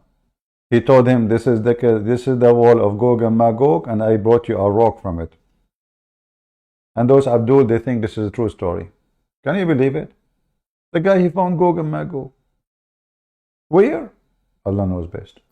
Safety to the ends of the earth. And he tells him, your job is to go and find the wall of Dhul Qarnayn and to tell me whether... Muslim, did you find the wall? Who found the wall? I'm looking for the wall too. Allah knows best where is the wall. I mean, the wall is so big, but it cannot be found. Shall we call Elon Musk? He have a lot of satellite now. I mean, he did beat Google a long time ago. Hello? Elon? What? He became a Muslim? No way. Why? He found the wall. Get out of here. Where? In Walt Disney. I was thinking about it. How come I never... It's called Walt Disney. Are you sure it's not Walmart? Oh, he checked there first. It's not Walmart. Oh, okay. So for sure now it's Walt Disney. And what happened there? He found the wall. And what happened around it? Or there's more details about what happened. He found Disney too. He found the wall and Disney together. Are they fornicating? Do you have 4 witnesses for what happened? Okay. I don't know. I have to believe you. Hold on. I have a caller. He's going to confirm the news. Christian Prince. First of all, Elon Musk converted to Islam because he thought the moon is splitting. What, Abdul? We are talking about Walt Disney. What moon is splitting? You change the topic now. Focus with us. And it not the news doesn't say because of that. It says because he found, Gog and Magog. So where do you get this from? Christian Prince. First of all, Elon Musk speaks to me every day. What the heck? He speaks to you every day doing what? Speak with him. Like what? He told me if it's okay for him to do masturbation. What's our life on here? Don't talk like this. The guy, he asked you, let me close the line. I don't ask, he asked you if it's okay to do masturbation. Yes, brother. And what you said to him? Discipline. First of all, I told him masturbation is haram. Okay, that's a good thing to say. But I told him I advise you to make a hole in watermelon and do it with the watermelon. What you did, man, you told the guy to have sex with watermelon? Are you kidding me? In the book of Ibn Qayyim, it said that you can have sex with watermelon. But Zakir Naik, you told the guy, the guy has satellite, he go to the moon, etc. You told him to F a watermelon? Are you crazy? Get him print. First of all, those watermelon is made by Allah and they are very smooth. Abdul, smooth is your ass. It's a watermelon. You Muslims, you F even fruit. What's wrong with you? Even fruits? And by the way, what if the watermelon is a male? That will make you a homo. Get him print. I never thought about it this way. But I'm assuming that when we do the watermelon, it's the female. Abdul, what if the watermelon is a male? How you know? Do watermelon have testicles? If there is any proof. I mean, guys, this is a religion. The followers, they F a watermelon. And they have books about it. And they say to you, this is from God. This is godly effing book. And now, you know, what his name? Hole in the narrative. You know, somebody asked me, do you write those things like before you make a call? I never. Actually, if I try, they will not come right. He said to me, how you do that? By the way, I have a question about Zakir Naik. How you come with this conversation? Do you write it down before? I said, no, because like, don't you see, notice, like we're talking about something so fast, we switch to it. I never, what do you mean? You know, I said, how you do it? How you make it? You know, it's a sound. Anyway, and Muslims, by the way, sometimes they post in the comment, they say Christian Prince. This is, I don't think this is the true Zakir Naik. I mean, the Muslim now is thinking, Zakir Naik will not say that. You know, when Shakespeare, he said to be or not to be, he was talking about Muhammad and his followers. To be or not to be smart or to be dummy. So what happened? So the Caliphate, he gave him 100 soldiers and a lot of money. And where the guy he go? He went there. Whether it has cracked open or not. So Salam took on this assignment with great gusto. And he spent the next 2 to 3 years. Guys, and look how smart the Caliphate. The Caliphate, he saw a dream. A dream. But don't he knew that his prophet, he saw the same dream. Long time ago. Before him, nothing happened. He saw a dream. Too much money. Hey, who wanna go and check for us the wall? Which direction? You Muslims. I mean, who in the world wanna believe such a stupid garbage story? The guy, the king, he sent him, the Caliphate sent him to find the wall. Do you know how many directions in this earth? How we can find which direction? So it happened, brother. It happened that he went in the right direction. Subhanallah, Subhanallah, Subhanahu wa ta'ala. Like he opened the door of the Caliphate wall, he went in the direction, bingo. 2 years after, he is there. True story. Traveling province after province, working his way eastwards, until finally, according to his own account, he did reach the fabled gate of Ya'juj and Ma'juj. That's it. There, he verified that the gate was indeed in intact condition, fully fortified, no holes in the gate. And to prove his point, he carved out a small piece of the wall, and he brought it back to the palace in Samurra or Surna Marra'a. He brought it back. Guys, the wall, nobody can crack it, but this guy, he supposedly he wanna tell the Caliphate that don't worry, there is no hole in the wall, but he just made one.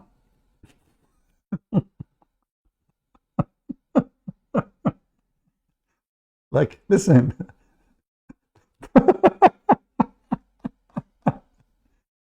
And look how easy to make a hole in the wall.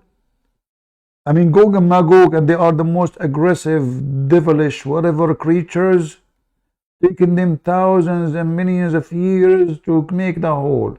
The guy Abdul went there, take it, put it in there, take it with him back. This is how it easy. Not only that, what he found in the wall. Guess what he found in the wall? Back to the Khalifa, and he said to him, I saw the gate with my own eyes, and it is fully intact. The Khalifa was so happy and impressed with him that he promptly awarded him and all of the remaining crew massive treasures and ordered Salam to dictate his chronicles to a minor historian at the time, who eventually became a politician and in a later generation became a vizier for the next Khalifa. And this historian is called Ibn Khurdazbeh, or according to another transliteration, Ibn Khurradazbeh.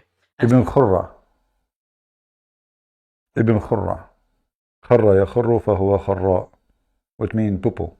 So Ibn Khurdazbeh or Ibn Khurradazbeh, he wrote a book which is still extant to this day. It is called Al-Masaliki wal-Mamalik, the book of routes and the book of kingdoms. Al-Masaliki wal-Mamalik, the book of routes, how you get to place, and the book of kingdoms. I know. Until now they are using it. Elon Musk, he just used it to find Walt Disney. Are you kidding me? And through Ibn Khurdazbeh's work, this legend or this tale or this story was preserved. And it was then further adapted and developed by many later historians of later generations. And from their works, we get this story. So, for example, Al-Idrisi, who wrote his famous geography under the Norman King Roger, he wrote this his famous work on. We have to put the European in the middle. Geography, Kitabu Rojar, he preserved the story. Al-Mas'udi, the famous historian, he preserved the story as well. All of them, they confirmed that they found the wall of Gog and Magog. Al-Bayruni as well, he wrote. That make them legitimate for sure. Otherwise, why they would not put a story? It must be a true story. Al-Muqaddisi, Ibn al-Jawzi, and on and on. So many of the famous historians whose books are popular in the libraries, they took it from Ibn Khurdazbeh. Now, this entire chronicle, this entire narration, has actually been translated into English, and you will find it in various academic articles and publications. And it is actually of great interest to many modern historians because Salam Tarjuman, in his dictation that he said, he gives a very detailed city. He gave details for the cities, and even he gave details to the wall. By city description of his itinerary. And it does seem that where he went, it corresponds to what we know of the world at that time. And so he describes the cities, he describes the cultures, and so people in our times, they're taking great interest because it was very rare for a traveler to travel these long distances. Ibn Battuta is well known, Marco Polo is well known. Why? Because it was very... Yeah, Ibn Battuta, the one who found an island have women only and they have 3 boobs. I don't know why I'm not lucky. I went to many islands. In all the islands I went to, women have 2 boobs. Why this is happening to me? How come the Muslims, travelers, they can find what we cannot find? I'm really upset. And look, the island of women who have 2 boobs and only women live there. I want to go there, man. I want to live there. But I cannot find the island. Women, they have 3 boobs, and all the island are women. Okay, how they can have babies? I will believe you. Okay, there is a woman in the island, and then how they can continue? Maybe that women, those women, they have 3 boobs and 1 penis. Maybe they are transgender. I want to know how they can have babies. Okay, their stories is beyond stupidity. If he say the whole island have women and 2 men, I will say, okay, you know what? There is 2 men. They can sleep with many women. But the whole island have women and they have 3 boobs. Must be true story. Continue. Very rare to travel. And so, Salam Tarjuman, in his travel, he was one of the few who actually traveled so many countries and cities and distances. And then he dictated when he came back, and that has been recorded. Now, what's of interest to us, and in this particular library chat, is the claim of his to have actually come across the wall built by Dhul Qarnayn. Mm-hmm. And according to him, inscribed on the gates of that wall were in Arabic, were the Quranic verse that حتى إذا جاء وعد ربي جعله دكاء وكان وعد ربي حقا. This is That's it. He found in the wall the Quran. And later Yasir Qadi, he says, it is possibly the wall he found is the wall of China. But all of us, we knew that this is impossible. Obviously, this guy is a liar.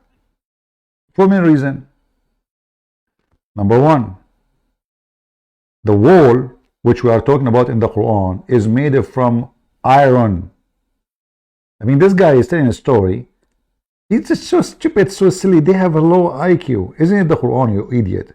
Mr. Hor in the narrative says that the wall is made from iron. Isn't it you who spoke in this video?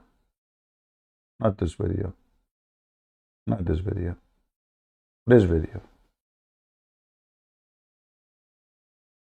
obviously, dare I say, anybody who knows science and geography and modern civilization, you cannot believe that there is a tribe for 4,000 years trapped behind a wall. I mean, if you believe this, that's your position. I cannot believe it. I cannot believe it. I'm just being, I find this very difficult to believe. He can't believe it. They're in some place separated from mankind. So if somebody were to say, how can we believe these ahadith when Google Earth has mapped the whole world?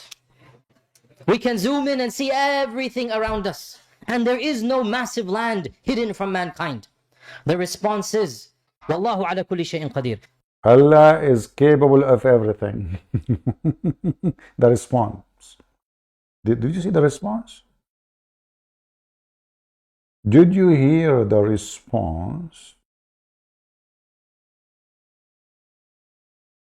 Oh, buddy. Did you hear it? Who can come with a response like, how come he did not say Allah knows best? Allah is capable of having a son? Can Allah be capable to make Muhammad alive again? Is he capable to heal Muhammad from dying from poison? Is he capable to stop Muhammad diarrhea? Is he capable to make Muhammad have a children when Muhammad cannot have? What Allah is capable of?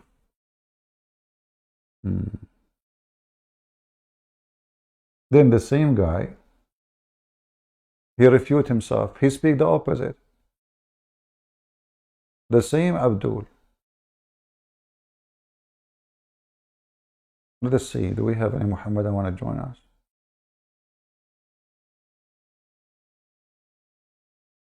All right. Let us see who is this guy. I think this is just Fakira trying to contact us. Senegal people.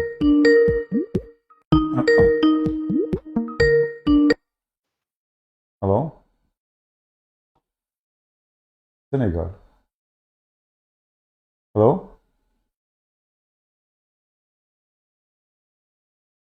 Hello?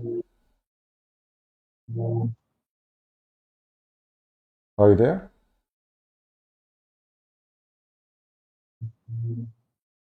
What?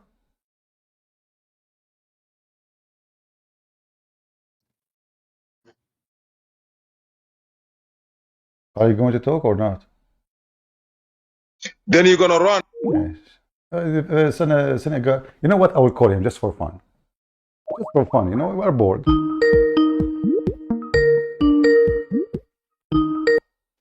Yeah. You know, we will laugh. Are you ashamed? Listen.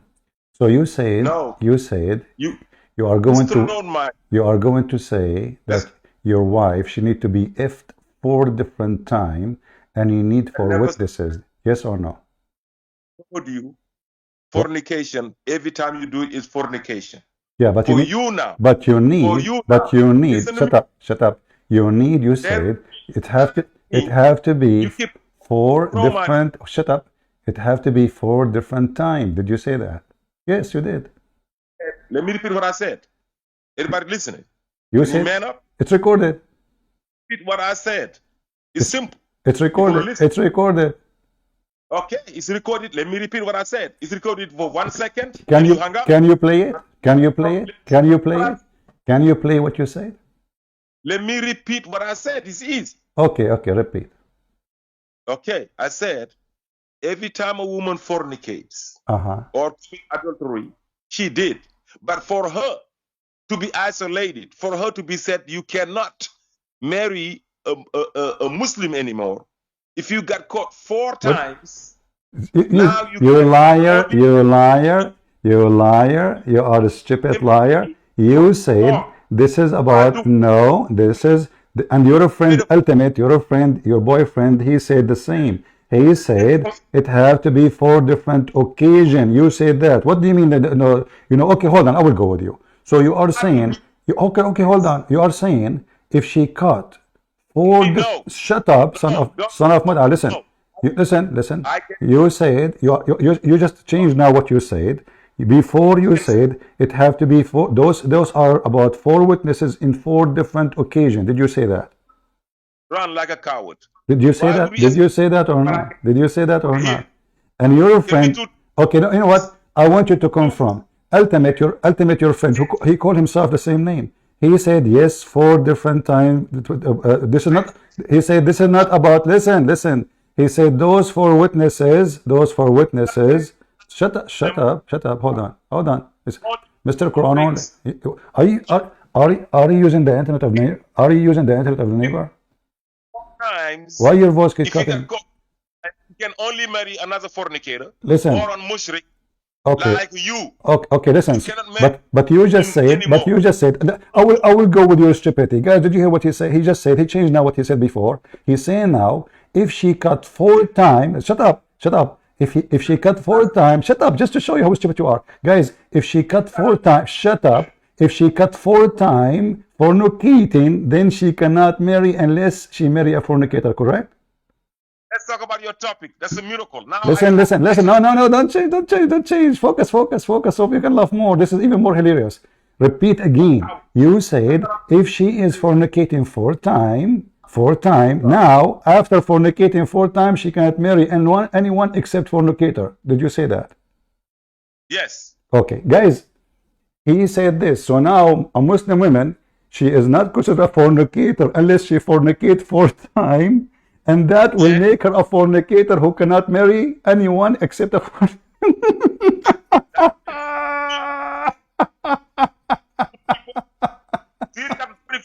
2, 3, 4.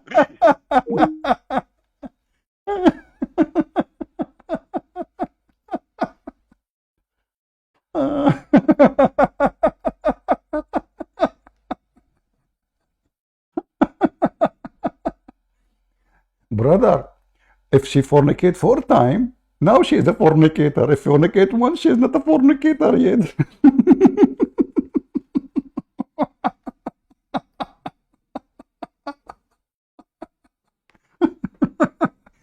And supposedly he's trying to fix what he said before. We heard you what you said before, but now you change it because people are laughing at you. So now, oh brother, no, this is what I said, brother. What I meant, brother, she have to fornicate 4 times, and then she will be considered a fornicator, and then because of that, she cannot marry anyone except a fornicator. Son of donkey. Where do you get this from? A fornication is a fornication. 1 time, 2 time, 3 time, who cares? She's a fornicator. So the donkey you saying this is about being 4 times, and if we ask you where in the verse says 4 times, you donkey, it says 4 witnesses, you idiot. Not 4 times. 4 witnesses. Donkey. Petito. Tomato. We cook you here, you know.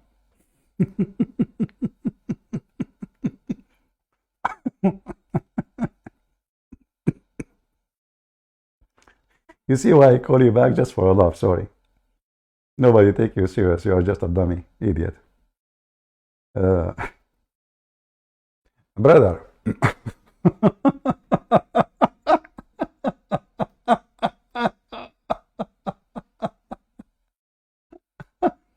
In Islam, a Muslim woman, she is not considered as a fornicator unless she fornicates 4 times and 4 witnesses, 4 different occasions.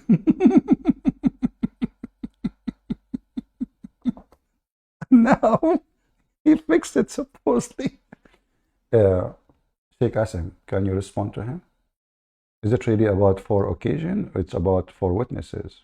Go. What is the punishment for rape? And is it recommended that we forgive the rapist?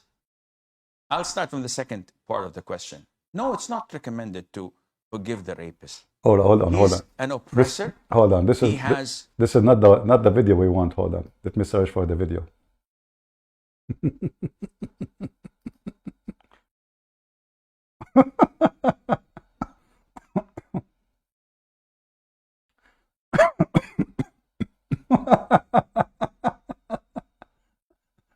Man, she is a fornicator only.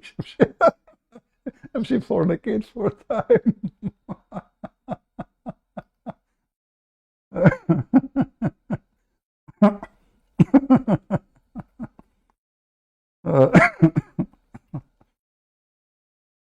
What a crazy religion. Those are the smart one between them. You know, this is not the dumb. This is the smart one supposedly. Listen.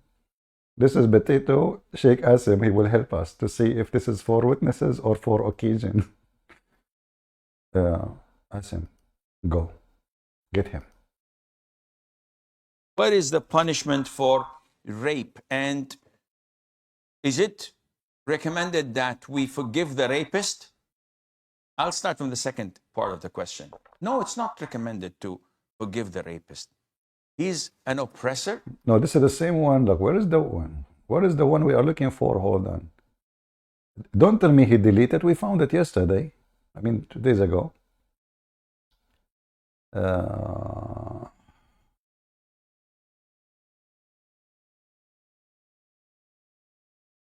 us see.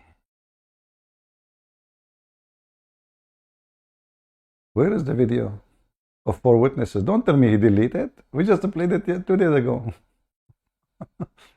Okay, hold on. We will go back to our previous video because I don't know. I cannot find the video. Hold on. You never know. Maybe he deleted. There's Abdul. You know, it's everything is possible for Abdul. Let us see. Yeah, here we go. We start here. This is my previous video. I cannot find the video really, but we will go. Go.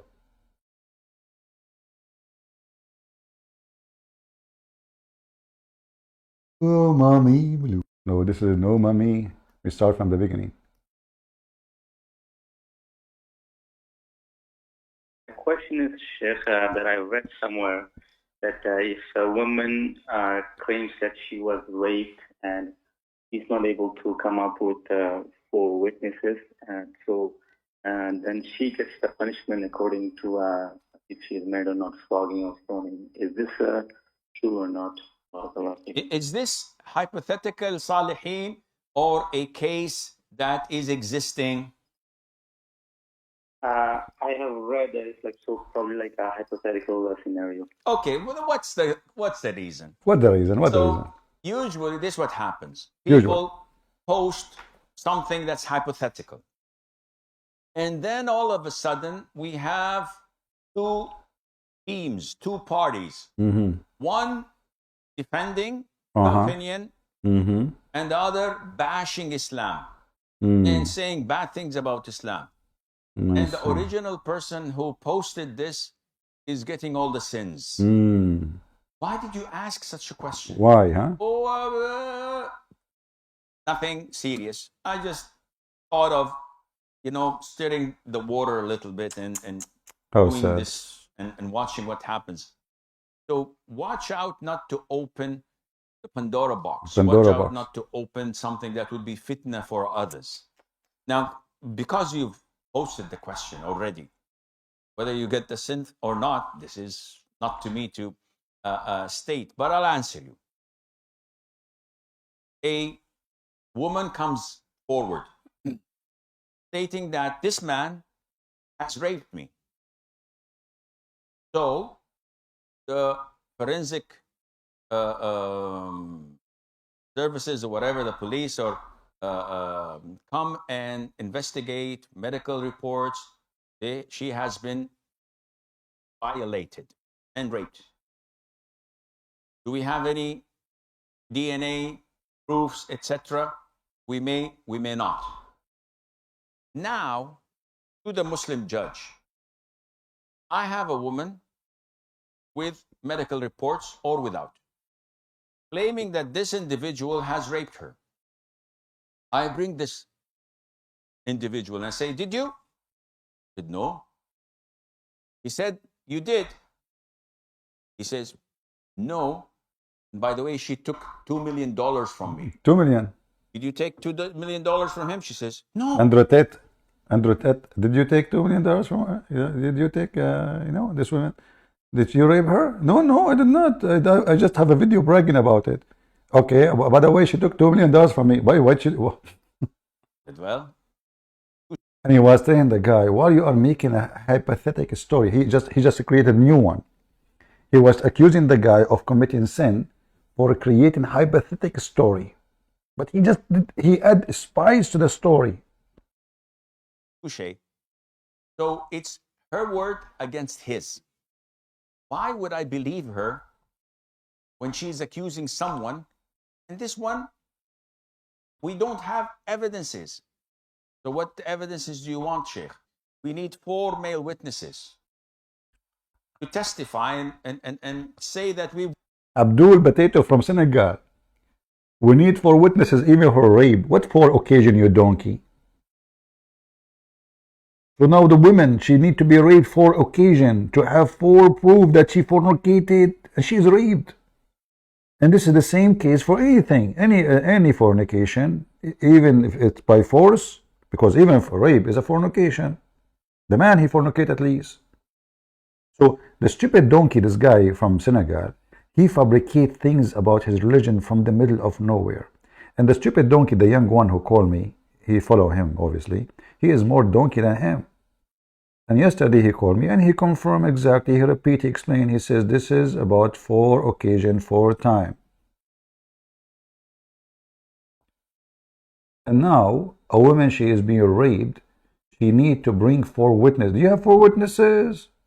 And not only that, you have to prove not only 4 witnesses, they have to be male, remember. Did you hear what he just said? 4 male. So if the woman, she is raped in front of 1,000, 1 million, 10 million women, there's no proof of rape. It have to be 4 male. Any punishment in Islam, any punishment, can be considered as a severe punishment. Only male witness is allowed. Women only allowed to witness in the case of borrowing money. And not only that, at least 1 man have to be there. And not only that, even women who they can be witness, they have to be approved, because women are stupid according to Islam. So not just 2 women, as the Quran said. So in the case of anything, need punishment like capital punishment, blood, anything, women are not allowed to be witness. That's why he said, and they have to be Muslim for sure. Those witnesses have to be Muslims, and they have to be male witnesses. Islam and saying bad things about Islam. And the original person who posted this is getting all the sins. Why did you ask such a question? Nothing serious. I just thought of, stirring the water a little bit and doing this and watching what happens. So watch out not to open the Pandora box. Watch out not to open something that would be fitna for others. Now, because you've posted the question already, whether you get the sin or not, this is not to me to state, but I'll answer you. A woman comes forward stating that this man has raped me. So the forensic services or whatever, the police, or come and investigate medical reports. She has been violated and raped.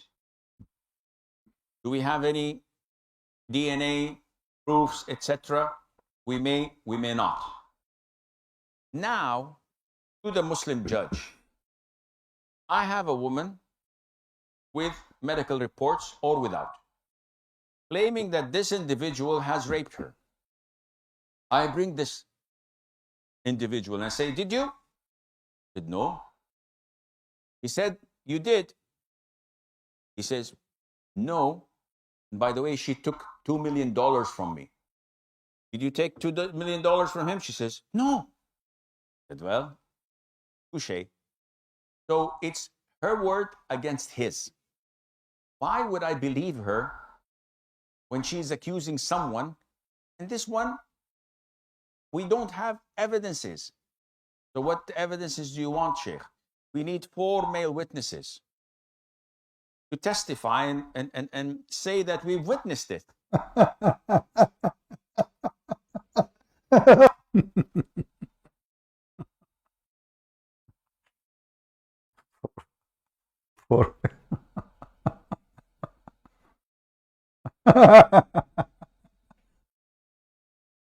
What a stupid religion. And there is tons of videos, you know, in YouTube made by all those sheikhs about 4 witnesses. I mean, unbelievable. You know, 4 witness. It can be good even if I ask for 1,000 witnesses, because that will confirm that this has happened. Maybe 1 million, you know. But this is mean in the same time by having those 4 witnesses condition. And not only that, we showed you the story about the caliphate. Those 4, who 3 of them, they saw the penis going in and out, because this is a condition. Not only 4 witnesses, they see the man and the women in the bed together. No, it's not enough. It's not only enough to see the man in the top of her and they are naked. No, you have to see the penis of the man going in and out. Muhammad described it how? The same as you see the pen going in the inkwell. If you don't see that, there's no fornication. And there's no proof, and you cannot even accuse.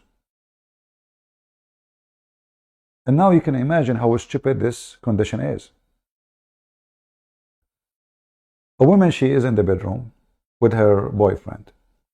They heard a sound. They have their door locked.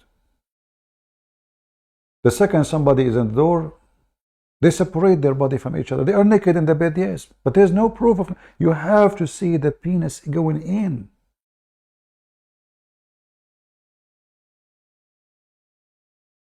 And we just showed you the hadith. Maybe the admin can post it again, about the story of the caliphate, who 3 of them, they saw the penis going in, but the last one, he saw her legs, her feet around his neck. And he said, describing them, they were shaking like the feet, like the ears of a donkey. So now we know what position he's talking about. The caliphate did beat them because there is no enough and sufficient proofs of fornication. Because we don't have 4 people who saw the penis going in and out. And now what happened, that a woman, she can be naked, your wife, with her boyfriend in front of you, and you bring all the witnesses in the world, not 4, not 5, not 7, not 10, not 20. You have no proof. And not only that, if you accuse her of fornication, the judge will command to beat you 100 times, to lash your back. What kind of law this law is? Isn't it enough to open the door in your house and to see a woman, your wife, with a man? And you have witnesses? What about we have a camera? Well, even the camera will not work, because you have to show the penis going in and out. And who in the world will show you that? Especially if he knew this is the condition to be treated as guilty.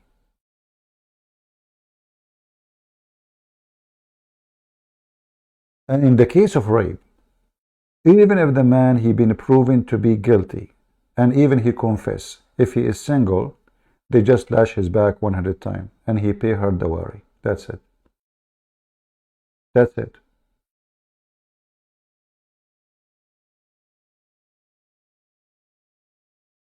It's over. No even jail.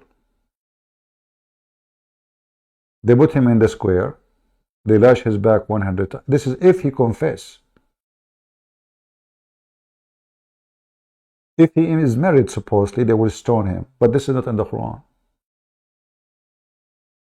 This is something he took from the Jewish.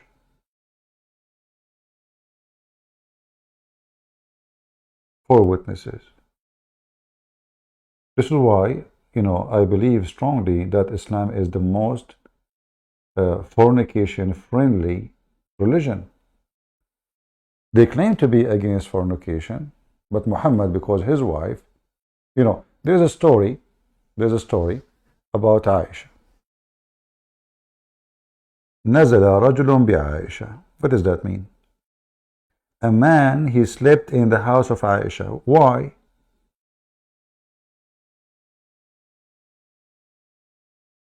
What he's doing there?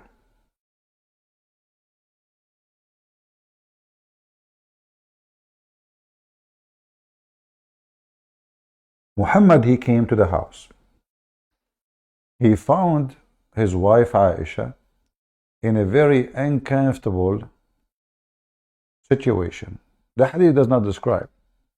The hadith says that Muhammad, he was very angry. But now Muhammad cannot even prove it.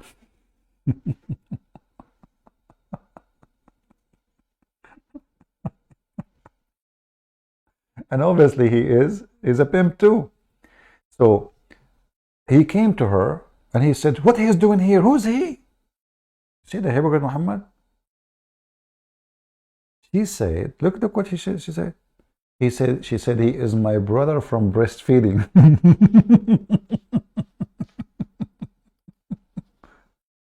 Muhammad, her husband, he lived in the same little tiny village. Everybody knows everybody. Everybody is a cousin of everybody. The whole people in Mecca, they are Quraysh. This is one tribe, small tribe. What do you mean he is your brother? Since when? Muhammad never saw the man before. Never. That's why he's asking, who is this guy?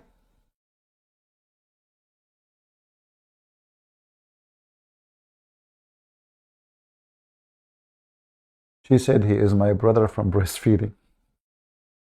Other hadith. This hadith is more filthy, Aisha, now she have no husband. Aisha, she have no husband. Muhammad is bye-bye. It says that a man, he slept over in the house of Aisha. And this is in Sahih Muslim. Actually, I can't find it for you. Hold on.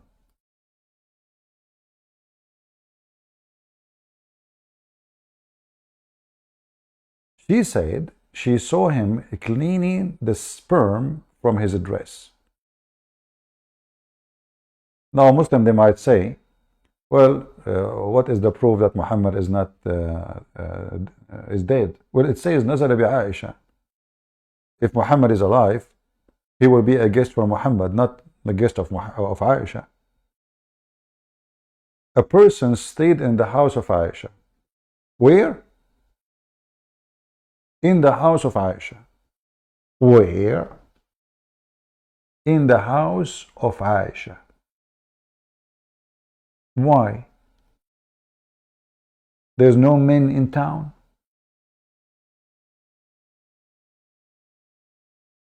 He have no relative in town.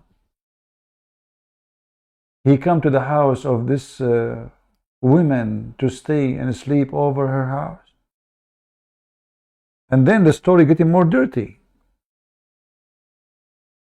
In the morning, he began to wash his garment. From what? Aisha, she said, in case you saw it, i.e., a drop of semen.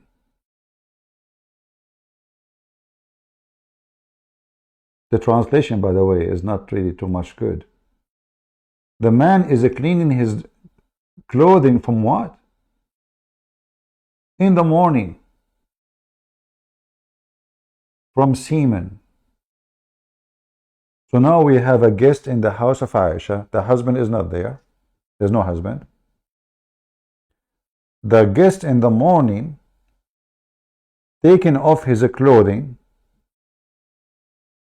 because how he is washing it? He's washing it wearing it? Guys, does it say? Does it say he's washing? Does it say washing? It says, right? This is the translation. How in the world a man, he is a guest, getting inside the, aren't you even ashamed to do like what he was doing, masturbating in the house of Aisha? Why? Because he saw Aisha, he got horny?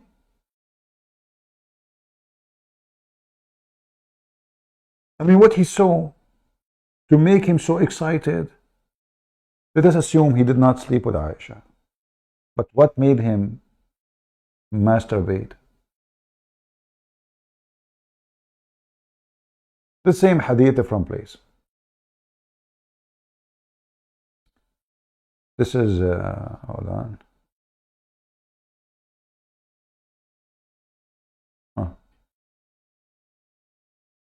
Aisha, she is expert. Even her husband, Muhammad, he used to have his semen and she never wash it. She used to use her finger to scratch it. She didn't wash it.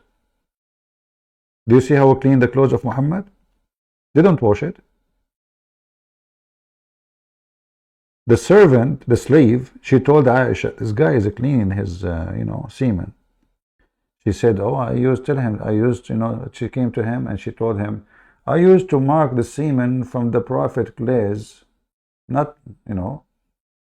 washing it. I used to scratch it, rubbing off the semen. She never washed it. Look how many hadith about the garbage,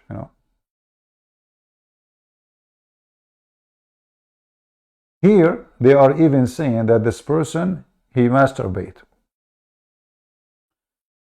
A guest came to stay with Aisha, and she ordered that he be given a yellow blanket of hers, her blanket.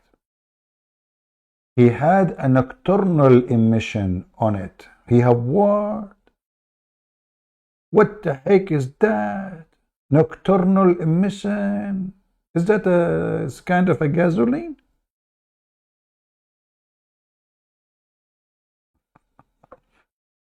This is religion. This is the wife of the Prophet.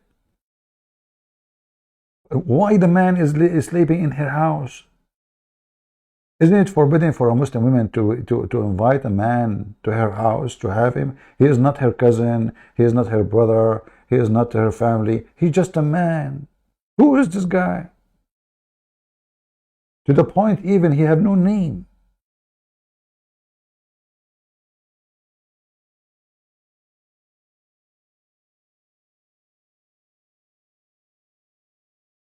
Look at this.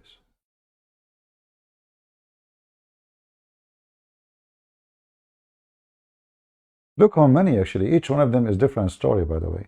All of them about semen. Everybody is masturbating in the house of Aisha. I don't know if I'm going to go and find, if I go to Mecca, Aisha, I promise you I'm going to stay in your house. And maybe you can teach me some tricks about semen. Sex is supposed to be a beautiful thing between husband and wife. They make a natural thing perverse. Islam, first of all, there's nothing called wife and husband. Muslims, they use words you use, but they don't have it. A wife, if Muslims believe in a wife, he will keep one wife.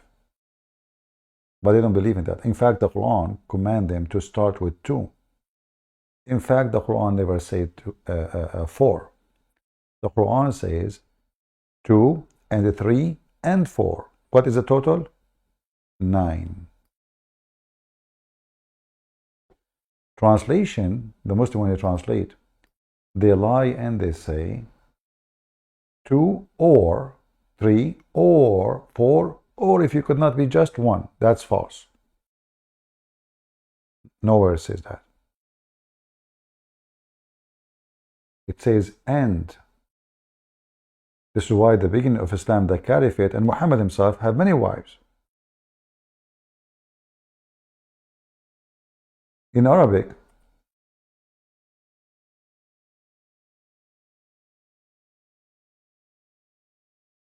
let me show you the Arabic first. Give you some education in Arabic.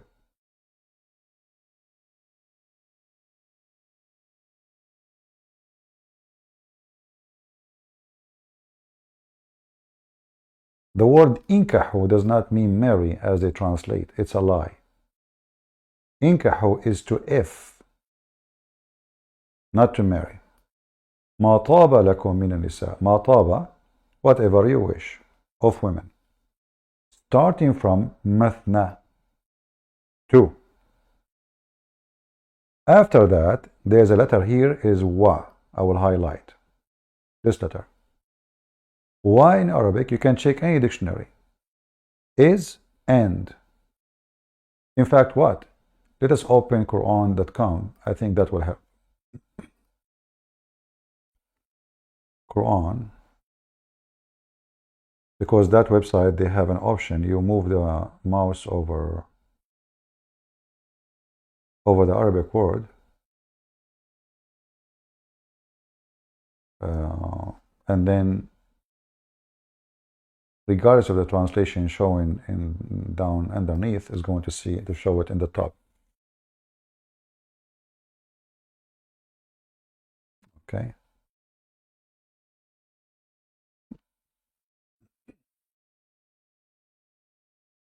Let's see. مثنى وثلاث. You're typing in English.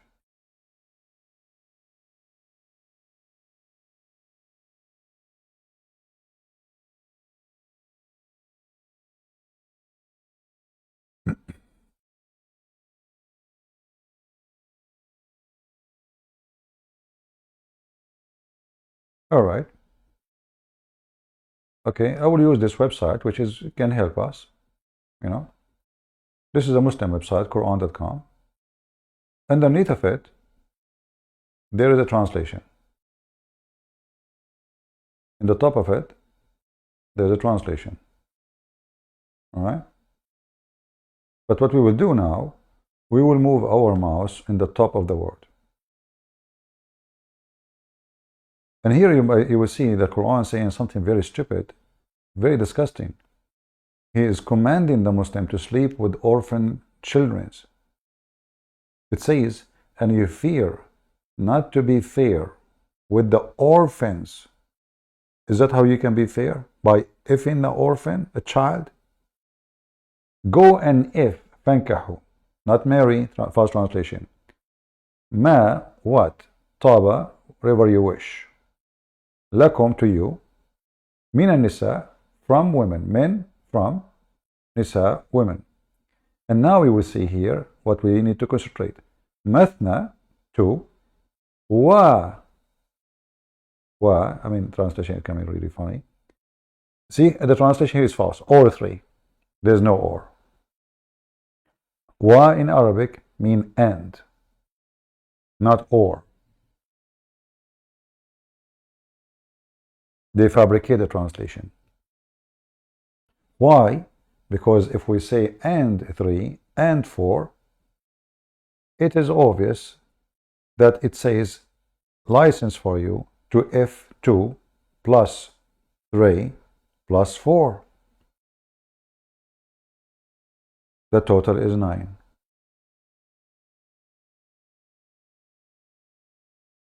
And if you cannot be fair, then you F only 1. But just to show you how stupid the Quran is. In the same stupid Quran says, and you cannot be fair with women.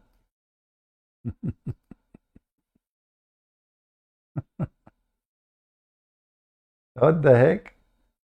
So why you marry 4? Why you marry 9? Why Muhammad have 9? If the condition is to be fair, but obviously it's not a condition. This is a false religion. It's made by the man for the man.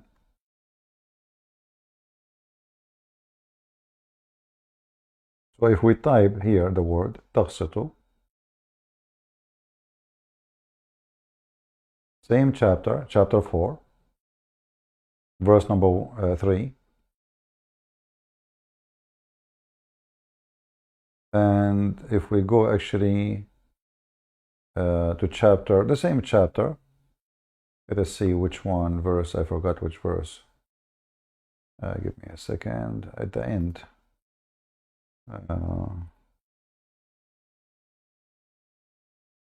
Hold on, let us see here if we do this.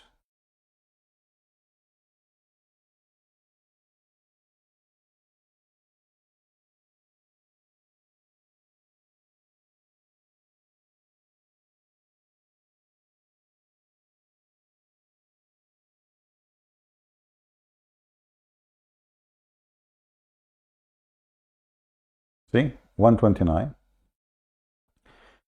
And you will not be able to be just or to treat your women equally in fairness. This is how stupid this religion is. The same chapter says, go F2 and 3 and 4 if you can be just, if you can treat them equally. If you cannot, F1. The same stupid chapter says, and you cannot be fair with women. So why you are telling me you can F3 and 4?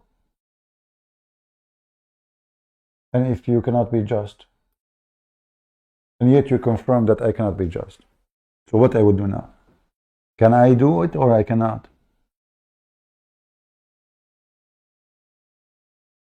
Do you see how stupid this Quran is? I just gave you a license to sleep with 4 women. As I understand it very well, it's 9. But I will go with the Muslim practice today. 4. And the condition is if you can be just. And then after I give you a license for 4, I say to you, if you can just. If you cannot be just, only 1. And then I made a verse long after says nobody can be just with women. So how I can have 4 women?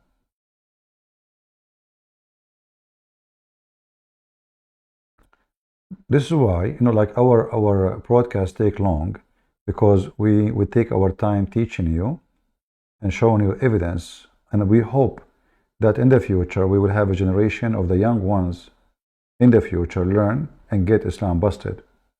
I would like to see the younger Christians learning. If you are a person now who have young children, teach them. Show them how to get this cult, filthy cult, busted. We need warriors. We do not need potato couch. We do not need losers. We do not want people to go to nightclub. Nightclub doesn't save your children, doesn't save your family, doesn't make you a man, doesn't make you a woman. Nightclub will make you a whore. Nightclub will make you a whore. Nightclub does not graduate educated people, does not make nations. We want Christ warriors. People who love the Messiah and they are willing to die for him as he died for them. We don't want prostitution. We don't want fornicators. We do not need drunken people. We do not need drugs. All of those destroy society, destroy marriage, destroy families. We need Christ warriors. And that is saving your life and saving your future and saving your country. Nation is destroyed, the Bible says, because of their ignorance. And it's ignorant to think that drinking alcohol like a maniac is fun. It's ignorant to think sleeping around is the best you can accomplish. That will not make you anything except a donkey, a goat, a penis. It's not an honor. It's disgrace. It's sickness. It doesn't make you a man. It makes you a pimp, a pervert. It doesn't make you a woman, it makes you a whore. Speaking about how many men you slept with doesn't make you respected. Even the one listening to you, even if she is a whore like you, she is laughing at you. Don't live like a dog and die like one. Then you will not be remembered.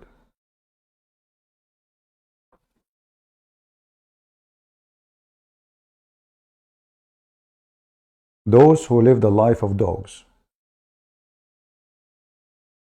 even dogs are better than them, because at least dogs have loyalty.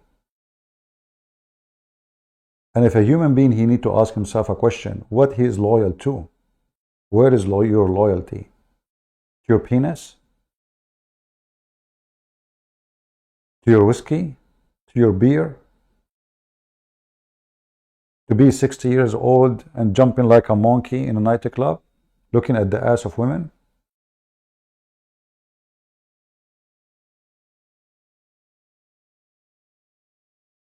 Don't be dummy like Muslims, who they do every pervert thing, but they claim to be people who dress white and pray to God. We don't want hypocrite. But don't be stupid too. God wants you to be happy, and happy is not by those things. In Christianity, nowhere, no one says dancing is not right. You can dance. You can have fun. You can sing. But everything needs decency. When decency is not there, when the purpose is not there, what you do is filthy. Nobody says that work is not good. Work is a blessing to you. But when you work to destroy the family of others, when you work to suck the blood of others, when you work to scam, to spam, you are a filthy devil. Otherwise, work is a blessing. But not as a prostitute or a pimp. Even though they call it a work, it's a job. It makes a lot of money. So don't use the same words the Muslims they use to justify the evil they do. They say they are against prostitution, but this is the religion of prostitution. They don't even see the women as a woman. They see her as a hooker. She's rented.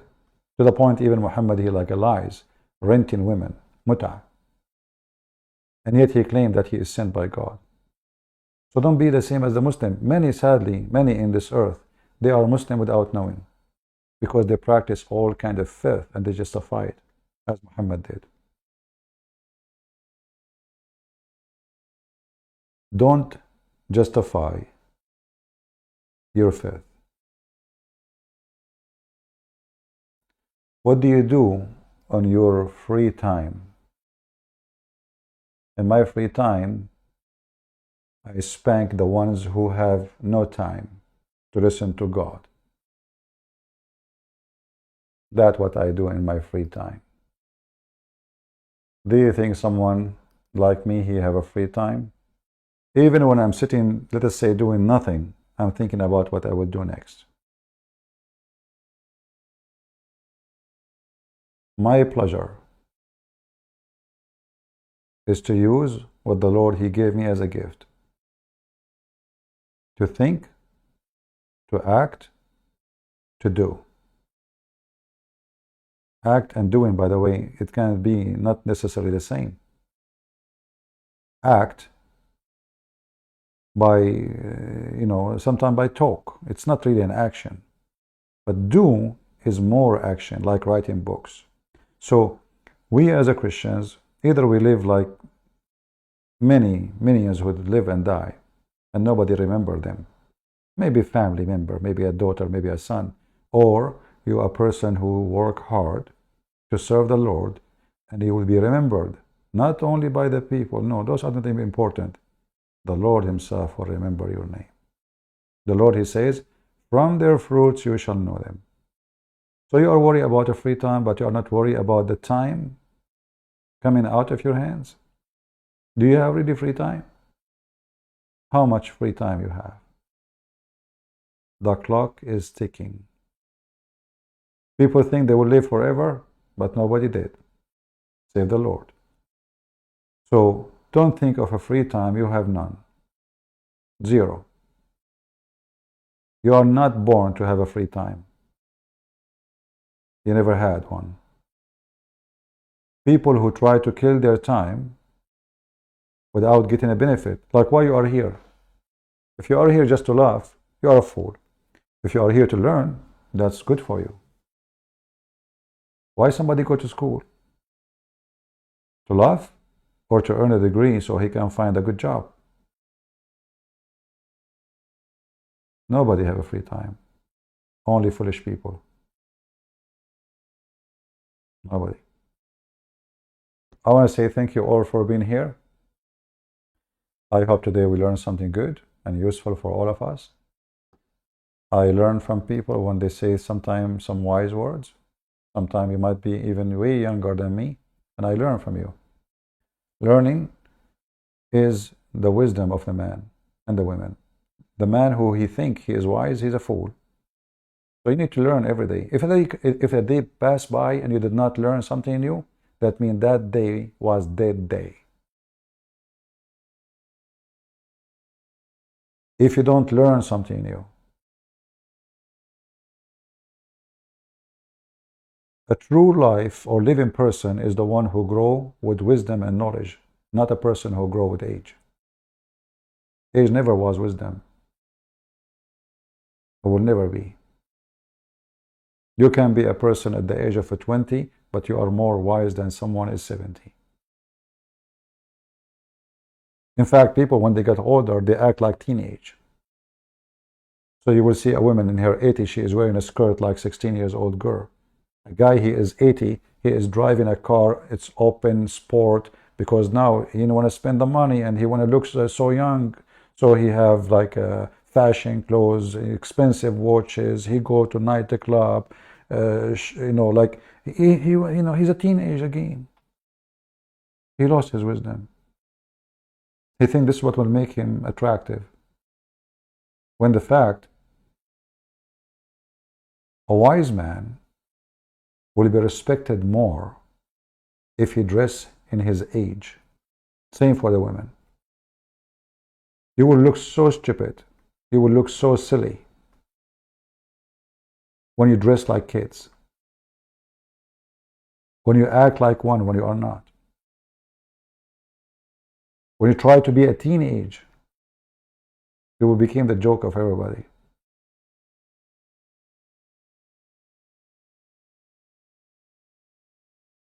Respect yourself so people will respect you.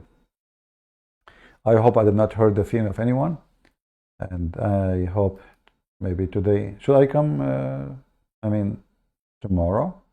Oh guys, I give you time to watch the videos. We are making too many videos, so maybe we should give you a break. We will see. We pray the Lord will give us ability to, and strength to come back, and we will be able to do another stream maybe in a few hours from now. Well, until I see you soon again, I say may the Lord bless you, and I hope I did not hurt the feeling of any one of you. I don't mean it, but sometimes, we have to say some harsh words, even to ourselves.